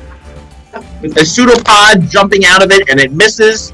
The third one is going to attack Bat, and also misses. The fourth one is going to move up 1. And these guys are also going to move up, and that is the end of the Ooze's turn. We now go to Bat. Cool. I'm gonna move around the slime. Gonna go up 1 and then over 4. To the right? So I'm to the right. So I'm right. No, sorry. Wait. One last. 3. Okay. I'm right in between both of them. Yep. And I'm going to start. I'm gonna punch the one I've been punching. This one. Then okay. Then I'm gonna do the same thing. Flurry of blows, whatever. Okay. That is a 12. That hits. Roll damage. 5 on that one. He actually has 14 left. And this one? I'm gonna roll for that one. That doesn't hit. That's a 6. That doesn't hit. And then I'm gonna hit the other one again because I have one more hit. Is this your key point? Yeah, this is a key point. Okay. 19. That hits. And then 6 damage. Alright, this one is definitely shrinking and contracting into itself, so it's getting a lot smaller. Well done, Bat. We are now going to turn to Simon. Okay, I'm gonna move, diagonally from myself in the direction of Hamilton. I'm gonna move 2. 2? Like this? Yeah, there. And now I'm going Yeah, I'll let you do that. Yeah, you have to do a Constitution saving throw. So... Against what? 16. What are you doing, though? Thunderwave. Thunderwave! Starting from where you are. So you're trying to hit the ooze, and it's a 10 by 10 or 15 by 15? 15 by 15. So you're hitting 2 oozes, 3 oozes, and Hamilton. Yes. And it's a Constitution save? Yep. Okay. And I think the DC is 16. They all made it. Oh wow. Okay. Did they take half damage?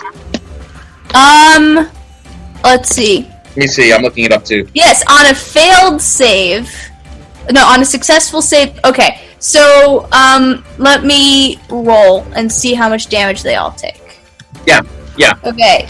Oh, I got really lucky. Okay, so they each take 8 damage, but they don't. Okay, so move anywhere. Simon, you murder this first one. I'm gonna take him off the screen. Okay. The one that killed you. This one is also dead. This one is now at 14. And you can now see that Hamilton has 23 hit points left. Jeez. I believe that's the end of your turn. Yeah. Sibo. Alright. Can you pull up the map a little higher? Let's see. Pretty good battle. So I'm gonna move, I'm gonna move 2 up and 3 to the right. Okay. And I'm gonna try to attack Hamilton. Yeah, you can do that. You have a direct line. 26 to hit. That hits. Roll damage, please. 6 damage. Alright, so he is struck again by another arrow. By an arrow. And he's starting to wince in pain. He looks like he's definitely taking some heat since the beginning of this. And that is the end of that round. We will start the next round going back to Melody. Alright, Melody. Melody is going to, I don't know, is it wise to cast sleep so he can't do anything, or not? I think Melody is going to cast Vicious Mockery again. Wisdom? Yes, give us an insult. I'm running out of insults.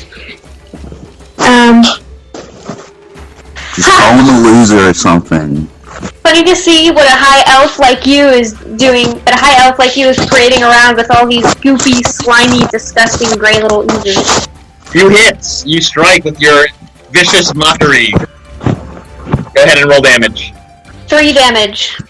Okay. And he still has disadvantage, but he's not really using a melee weapon. Go ahead. Yeah, I know, but I don't know. Like, there's much else I can do. And well, I could use my sling actually. But she's also going to give inspiration to Bat. Okay, cool. Okay, so now Bat has. You already did though. But I think you used it. I used it, yeah. Oh, you used it. Okay, so this is this your last bardic inspiration you can give? I have 1 more. I have 4. Okay. Alright. That's the end of your turn. We are now going to go to Hamilton. He's going to move over 1 and strike with disadvantage. Wait, Vicious Mockery gives you disadvantage? Yes. Okay, he's not going to attack them. He's going to stand here, and he's going to cast Enhance Ability on himself and grant himself Bear's Endurance. Grants him an additional 6 hit points. And then he is going to move over here, outside of the walls. That's the end of his turn. The oozes are now going to move. This one is going to move up 1. This one is going to attack Bat and hits. Yeah, try me. A pseudopod. I'm sorry, what? No, nothing. 4 points of damage. 4 points? 4 points. Yeah. Plus 7 points of acid damage. Ooh. Are you wearing any armor? Oh no, you're a monk. No, I'm not wearing any armor. I'm at 3 health right now. Okay. This one is going to attack Simon. Great. And hits for 7 points of bludgeoning damage. And I'm out. Oh, you're out? Yeah, it's 6, remember? Oh, you are unconscious again. Alright. And this one is going to move diagonally up here. That is the end of the oozes turn. We are now on Simon to make a death save again. Fun. That's 6. Okay, so that's a fail. We're going to go to Sibo next. Move close to Melody. So, 4 right and 1 up. Yep. And I am going to attack the slime in front of Bat. Okay, go ahead and roll that. Roll d20. 17. That hits. 11 damage. Alright, well done. That's a major strike to that ooze. And again, it's starting to shrink and contract in response to that damage. It's now the next round, and Melody, it's on you. Okay. Melody is going to shoot her sling at Hamilton. Yeah, you can do that, because you can reach over the wall. Go ahead. I am tall. And that's a 24 to hit. That hits. Roll damage. And she does 5 damage. Alright. Anything else? And, okay, Simon, you're gonna have to hightail it out of there, but she's gonna healing word Simon again. Go ahead and roll. That is... Ooh. What's my modifier? 8 hit points. Simon, you're alive. Yay!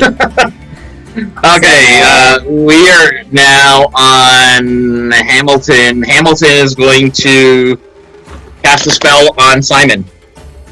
What shall he cast? Simon, I need you to make a saving throw. Okay, what? Please Wisdom. save. Wisdom. That's a 16. Okay, so he doesn't hit you, but he's going to move a little bit further away. Okay. And that's the end of his turn. The oozes are now moving. This ooze is going to move here. This ooze is going to attack Bat. And hits for... Okay. Oh! I'm out. There's no way. There's no way. I'm out. No! Oh, that's right. Unconscious. Alright, Bat. Wait, did that slime still had 11 after I attack him? Yeah. Yes. Wow. So now that Simon is back alive, this one is going to attack Simon. Wonderful. And hit for 2 points of bludgeoning damage. Not bad. And Oh, acid. Stupid acid. 6 points of acid damage. 6. Yeah, so you're at 0. You're unconscious again. No! And it is now Bat's turn. Bat, you need to make a saving throw. Death save. Yep. Oh my god, stay on the... Nat 20! So our house rule said you come back to life, right? Yeah. Alright, with 1 hit point, and I'll let you finish your turn.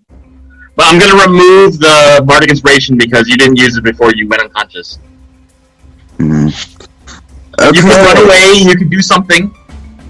Yeah, I'm gonna disengage Mm-hmm. and leave and just run behind the thing Melody's standing on. Simon, it's on you. You need to make a death save. Alright. Happening now. Good luck, Simon. Sorry, I kind of bailed on you. It's fine, I don't mind. I got an 11. Not fine, but okay. Alright, 11 is 1 success. Sibo, you're next. Crap. This is a very good battle. I am going to move as left as I can. Do I know the HP for the slime closest to me? Yeah, it's 15. 15. Okay. And what's the slime in front of Simon? 14.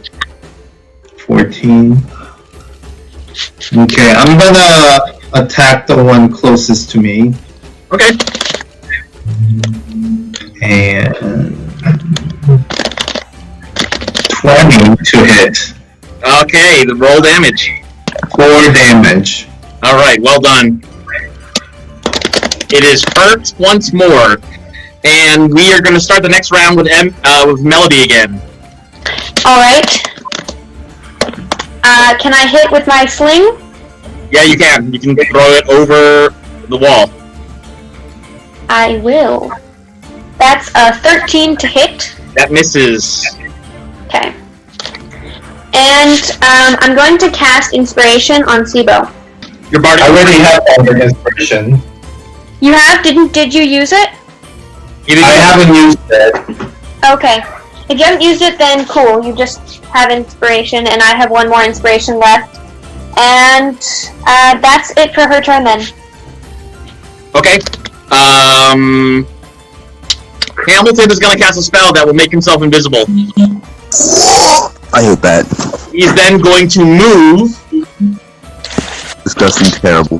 Hate him. Hate him even more. And it's he hits Melody for 1 point of piercing damage with an arrow or a dart of some kind. It's an arrow? It looks like. No! Let's just This is not leave. good. This fight is not worth it. Well, I mean, it is, because we got money, but it's not worth the trouble. Like, okay, Simon might, yeah, Simon kind of, Simon's I'm the only one who's alive. You're long range, you don't have to go up close to him. It's your turn. Even I was long range, okay? I was like being long range and still died. Oh my god, there's literally nothing. Okay. Must be something you can do. There's not, because I'm a level 2 monk, there's not much I can do. Gonna climb, can I climb up the mausoleum thing and try to stabilize Melody? Yeah, make a dexterity, athletics roll. Can I do acrobatics instead? Acrobatics, yeah. I'm sorry, acrobatics. Yeah, okay. 14. Yep, you hop right on top of the mausoleum. Yeah, I'm gonna try to stabilize Melody. Okay. That brings her at 1 or 0? Probably 1. I don't know. Yeah. We're using, if we're using all house rules for stability, we'll put her at 1. Yeah. And is that the end of your turn? Thank you. That's the end of my turn. Alright, so Run away, please.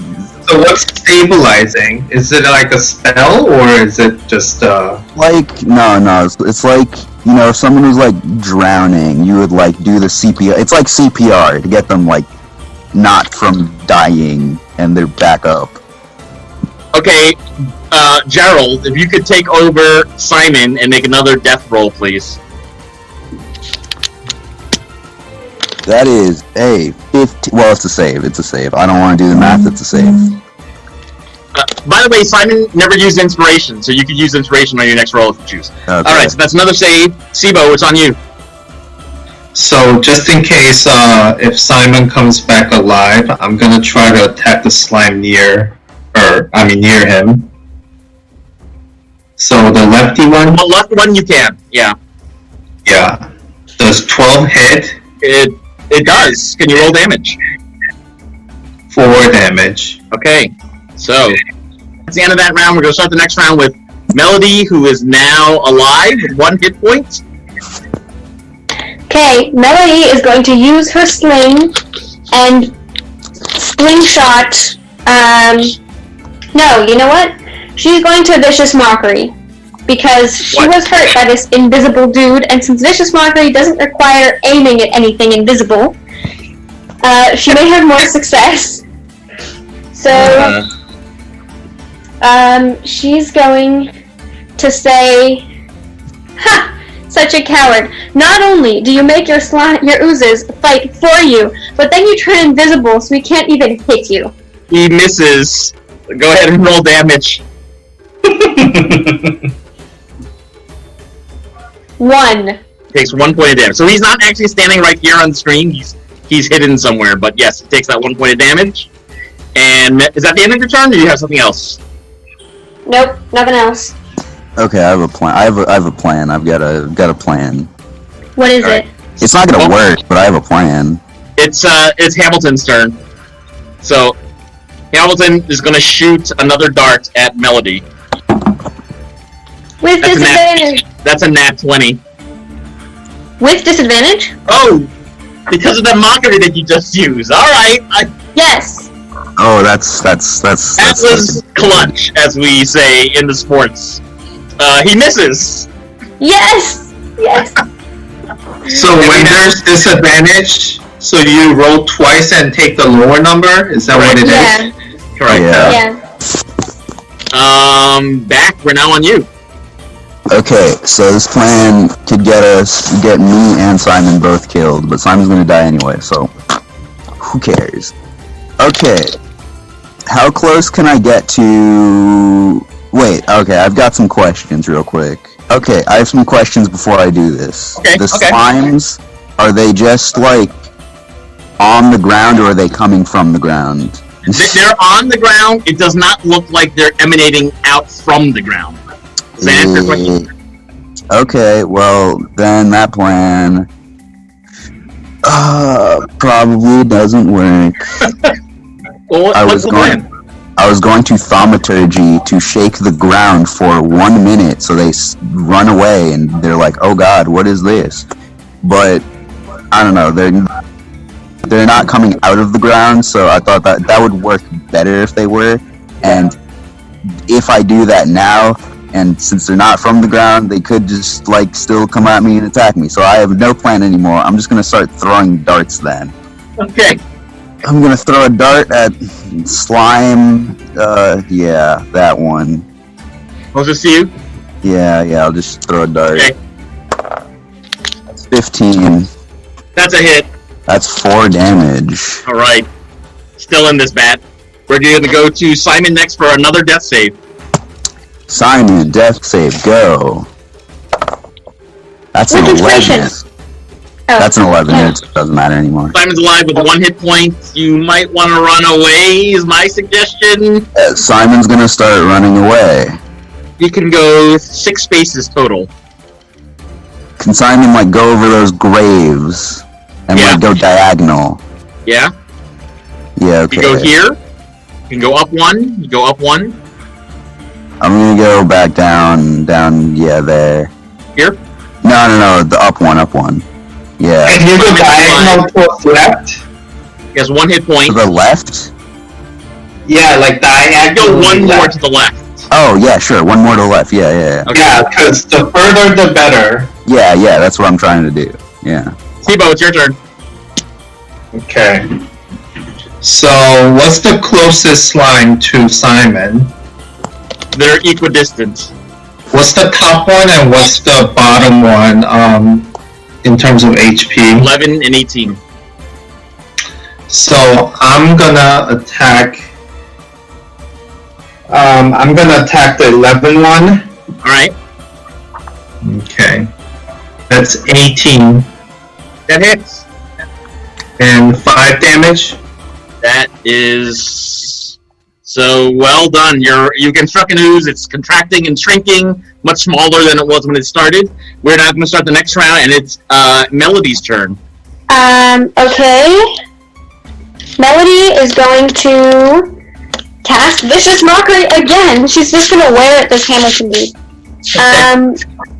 And she's going to say, yep, and of course, a coward like you wouldn't even find the bravery after being encouraged to do so, to appear and fight like a man. You hit. Go ahead and roll psychic damage. Yeah. 4 psychic damage. Okay. Is that the end of your turn? Yes. Alright. Hamilton is going to cast a firebolt at Melody. Why doesn't this surprise me? So he misses, and you can tell he's sort of near the lower leftmost ooze. You're not sure exactly where, but you can tell he's somewhere in this area, because that's where the firebolt came from. But it doesn't strike you, Melody. Yes. The oozes continue moving forward, And it is now Bat's turn. So the thing we're standing on, how much is it at right now? Which one? That That one. one or the right one? 6 and 7. 6 and 7. I can kill it, possibly. Yeah. I'm gonna roll to hit it with a dart.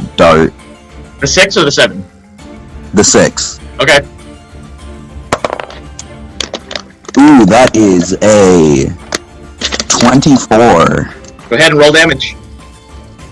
Oh, yeah, gotta roll a 3 at least. Alright, that's 5. So it's at 1.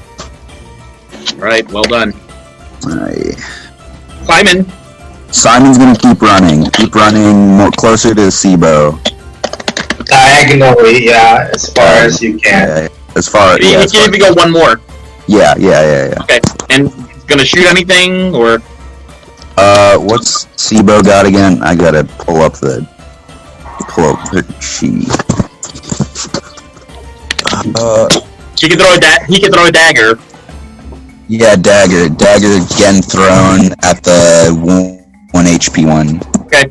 That's a 15. That hits. So it's dead. 5 damage.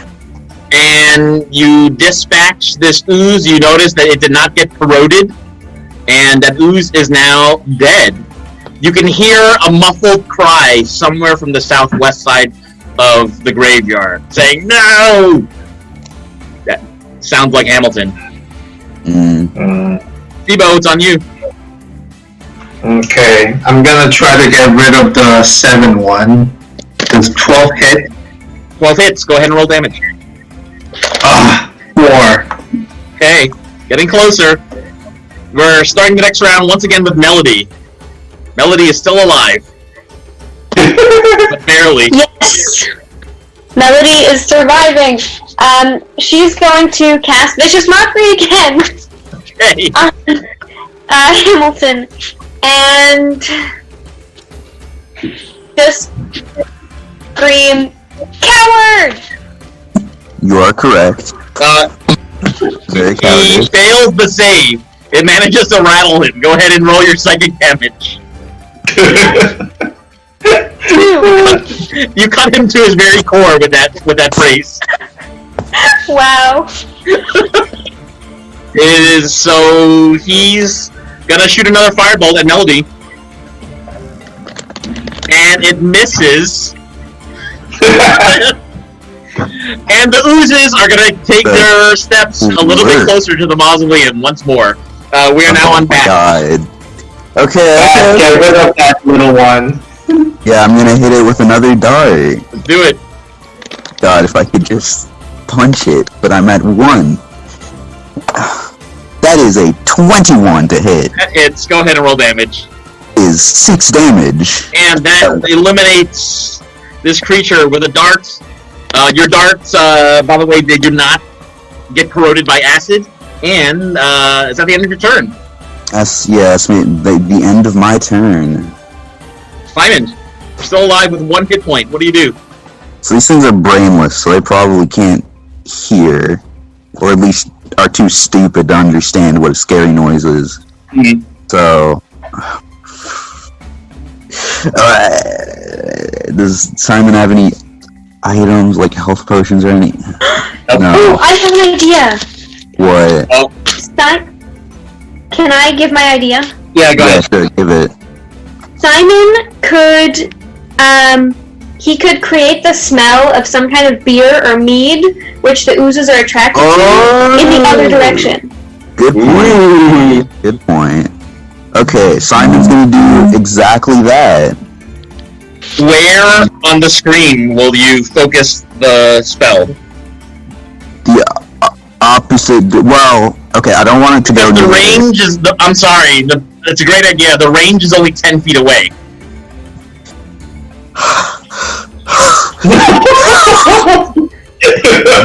Lip. Okay, so the dagger's already been thrown. Yep. So Literally, the only thing he can do is draw them closer. Wait, no! Simon's over there on the other side of the screen. He's all the way on the left. That's right. Yeah, so there's no way So he could draw them He could draw them away closer to from Zebo. us and towards them, He could. but, like, that's the only thing he can do. Okay. Just get some closer. He can also cast it and then run away from it. Because he has movement. 30 feet of movement, though. Oh, Yeah. he could move 15 feet, cast it 10 feet away, and move 15 feet back. That gets them closer than they are right now. That's right. They're far away, right? That gets them closer. Oh. So Well, it's that's like, sad. yeah, okay. So Oh, but he could draw them south, couldn't he? no. No, because the range of the spell is only 10 feet away from him. Yeah. So he'd have to go all the way south first and then start to run away from it. Does nothing. There's nothing Simon can do He right should do now. That would be something, I think. helpful. Simon literally can't do anything that would be helpful. It would be like, I cast light, which wouldn't do anything. I cast You don't know Mage that. Hand. No, I do, because it's daytime right now. It's daytime. Light doesn't help. Prestidigitation, which could do nothing helpful. It would just be cool flavor. Maybe literal flavor with the spell. Mage Hand, which doesn't do any damage and just picks things up like it. I think Simon should try to survive as much as he can. Yeah, we don't want to kill Simon. Action though. Yeah, so I think maybe go up, move up, like escape towards like Simon's gonna keep diagonal running. right direction. Simon's gonna keep running away. He could try throwing something for bludgeoning damage.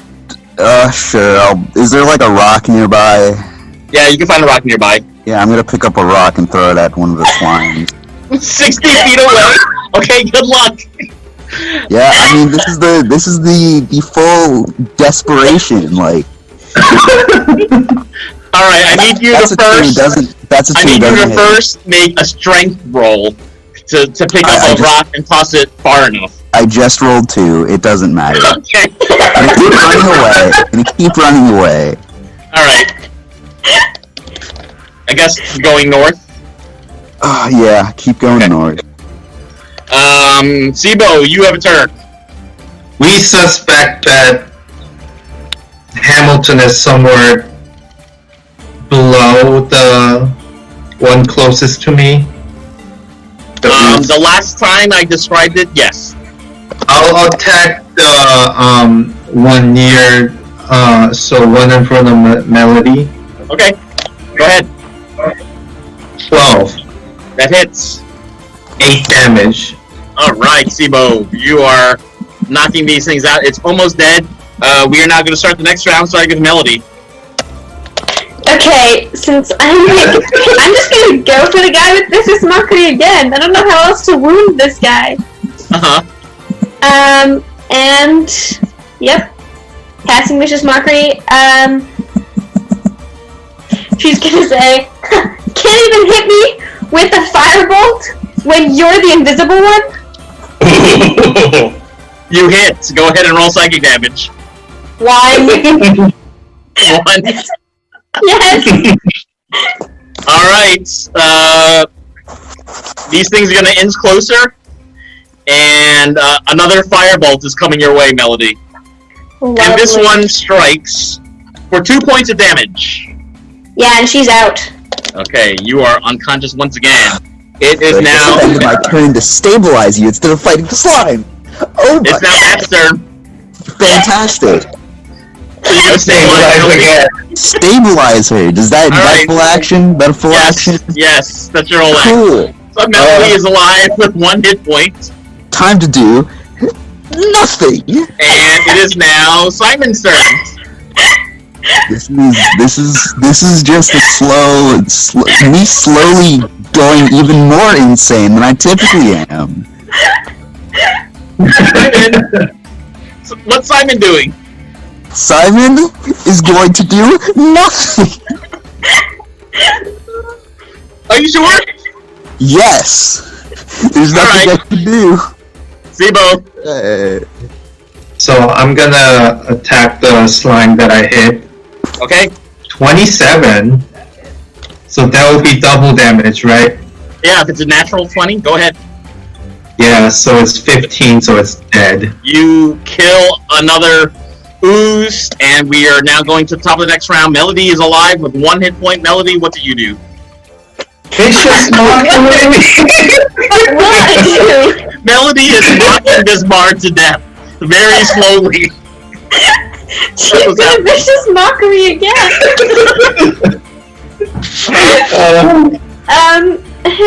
And she's gonna. I'm running out of insults here, and she's gonna say,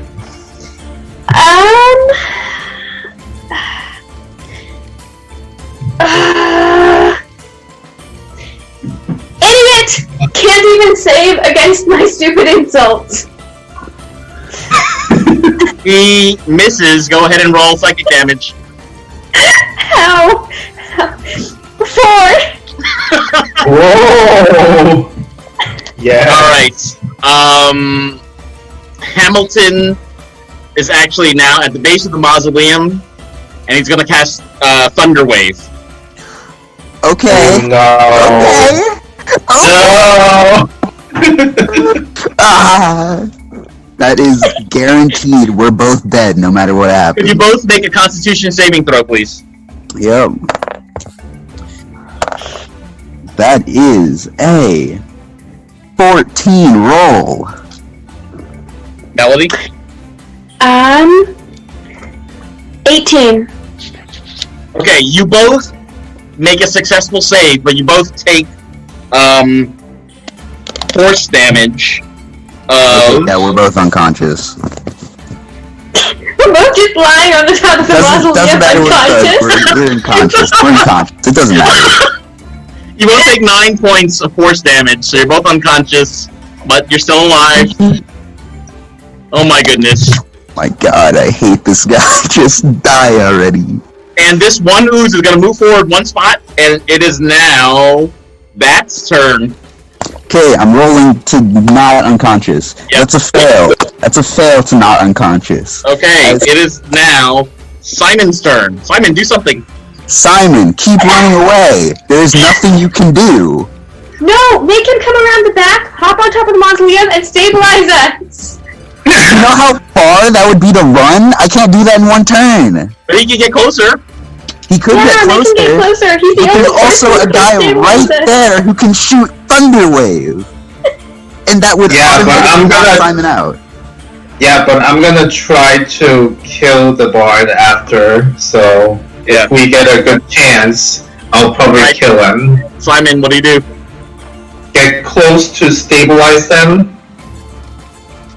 I don't get close. That is just like, and Simon. I don't think Simon's got the best dex, so Simon could No. just be at the base of the thing, just like Yeah. try and climb it, and then the dude's just like, bam, you're unconscious. So Simon's gonna stay there.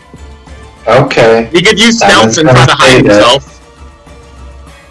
I don't know. It doesn't matter. Simon's too far away. Alright, Sibo, we're on you. Okay, Hamilton, you're going down, hopefully. Hey, go ahead. Yes! I got full, so it's 27. That's a nat 20. Yeah. Go ahead and roll, and then double it. It's 9 damage. God Stop the damn next it. round. Melody. 13. Okay. On the road to recovery. Hamilton uses his last spell, which is Healing Word. So he's going to be out of spells now after this. And Healing Word is 1d4. Plus. And he's now at 8 hit points.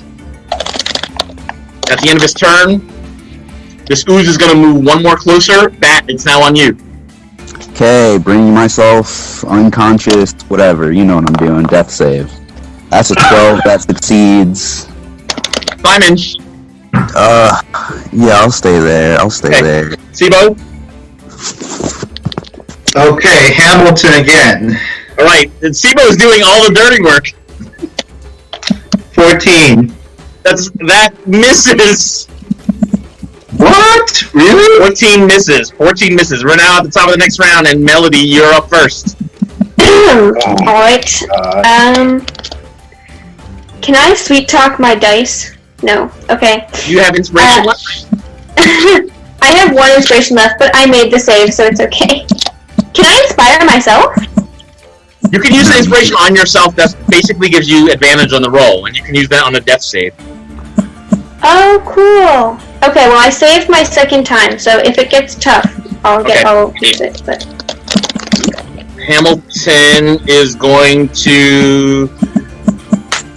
Oh, boy. Oh, he's going to throw a firebolt at Sibo. wait, isn't he out of spell slots? The firebolt's a cantrip. Cantrip. Oh. Oh, he misses! Your AC is good, Sibo. Yeah. That's the end of his turn. This ooze is going to move 1 more step forward. We're now on bat. Rolling death save. Death save. Success. Woohoo! Simon is going to stay still. Simon will stay still. And Sibo, what do you do? Okay, so, let me look up Hail of Thorns again. Jesus Christ. Hail of Thorns could be good because you can hit both Hamilton and the ooze that's next to him. Yeah, I just gotta look at, like, what's, like, the spell, like, the description. The problem is he's too far away because the range has to be next to you to use it. Okay, so that's not a good option for me. Yeah. If you're too far away. Just like shoot them or something. So if I get closer...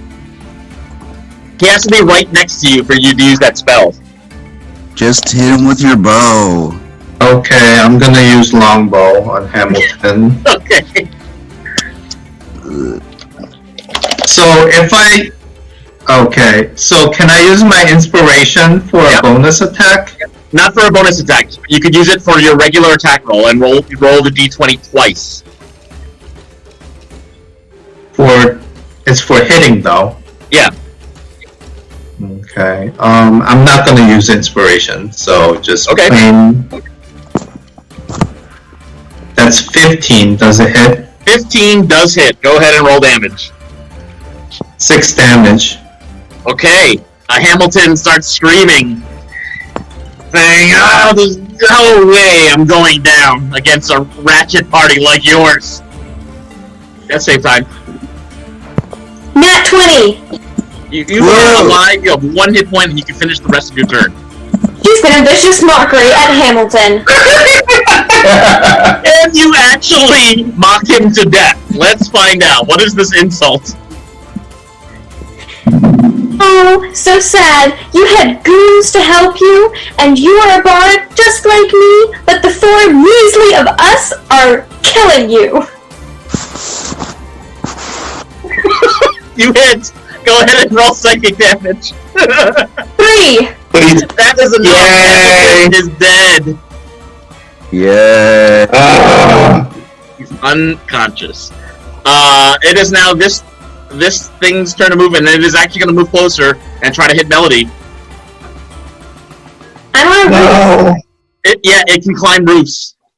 Oh, come on. It misses. It can go through everything. You can go through everything. You can go up, down. Bat, it's on you. Okay, coming back to life, potentially. Never mind, that was a 5. Uh-oh. So I'm at 2 That's success, only the second fail. Yeah. Yeah, but it's 2 success, 2 failure. That's I can only roll 1 more time, and that could be my death. Can I inspire him? Yeah, you can give him Bardic Inspiration your next turn. Okay. But he can't use it on death saves. Simon's turn. Simon's gonna stay there. Gerald? Yeah. So, Sibo, it's back on you. Okay. Attack the slime. Roll damage. I got 26 to hit. That hits. Go ahead and roll damage. 9 damage. Okay. That is the end of that round. We're gonna start anew with Melody at the top of the order. Melody, you have 1 hit point. What do you do? I'm gonna use my slingshot on that last ooze. Okay. Wait, I have a question.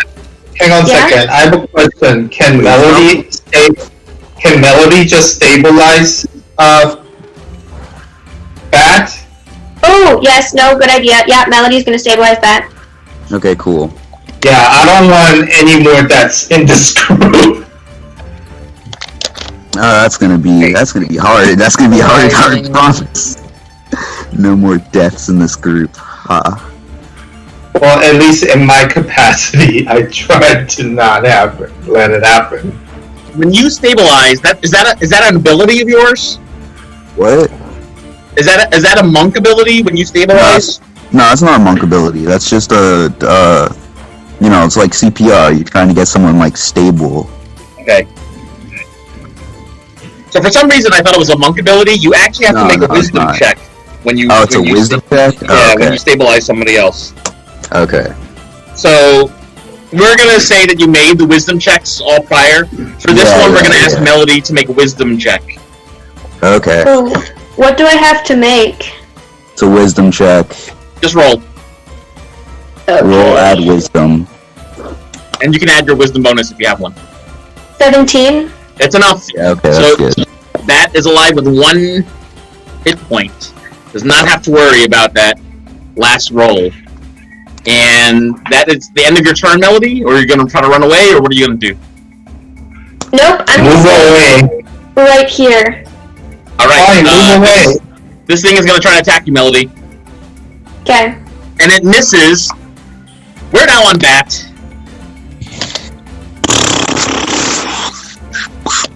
So it's a 9 right now. Yep. So I can technically take it out. You could. Okay. Melody, you don't get hit. Okay. Melody's gonna scooch towards the back of the roof. Don't get hit. That's all I ask. Please. Okay, I'll try. Okay, I'm rolling unarmed. That is a natural 20. Go ahead and hit. Roll damage. Double damage. That's 8 damage. Rolling again. I'm doing that attack again. That's a 15. That hits. And then that is 4 damage. You're dead. You did it. Yay! Woo! Well done. We freaking did it. Well done, everybody. And we survived. Everybody survived. Surprisingly. Many death saves. So what I'm going to do now is type in the chat all the treasure you find on Hamilton's body, and we can talk next time about how you want to divide it up. Does that sound cool? Yeah. Sounds fine. So I'm going to type it first and then explain it, and then we'll... So the treasures that you find on the bard includes 1 chrysoberyl gem worth 100 gold, a transparent yellow-green gem. You find 2 fine dwarven daggers with serpents coiling around the hilt. You find 30 silver pieces, 75 gold, 1 druid scroll with fog cloud, 1 ranger's hunter's mark scroll. You find spell components that will replenish a wizard's spell pouch. You also find 1 set of potter's tools. So that's things like needles, calipers, scrapers. It can also help you identify ceramic objects and where they came from, and help you repair ceramic objects that might be broken. You also find a magical item called Luke's Legendary Mug.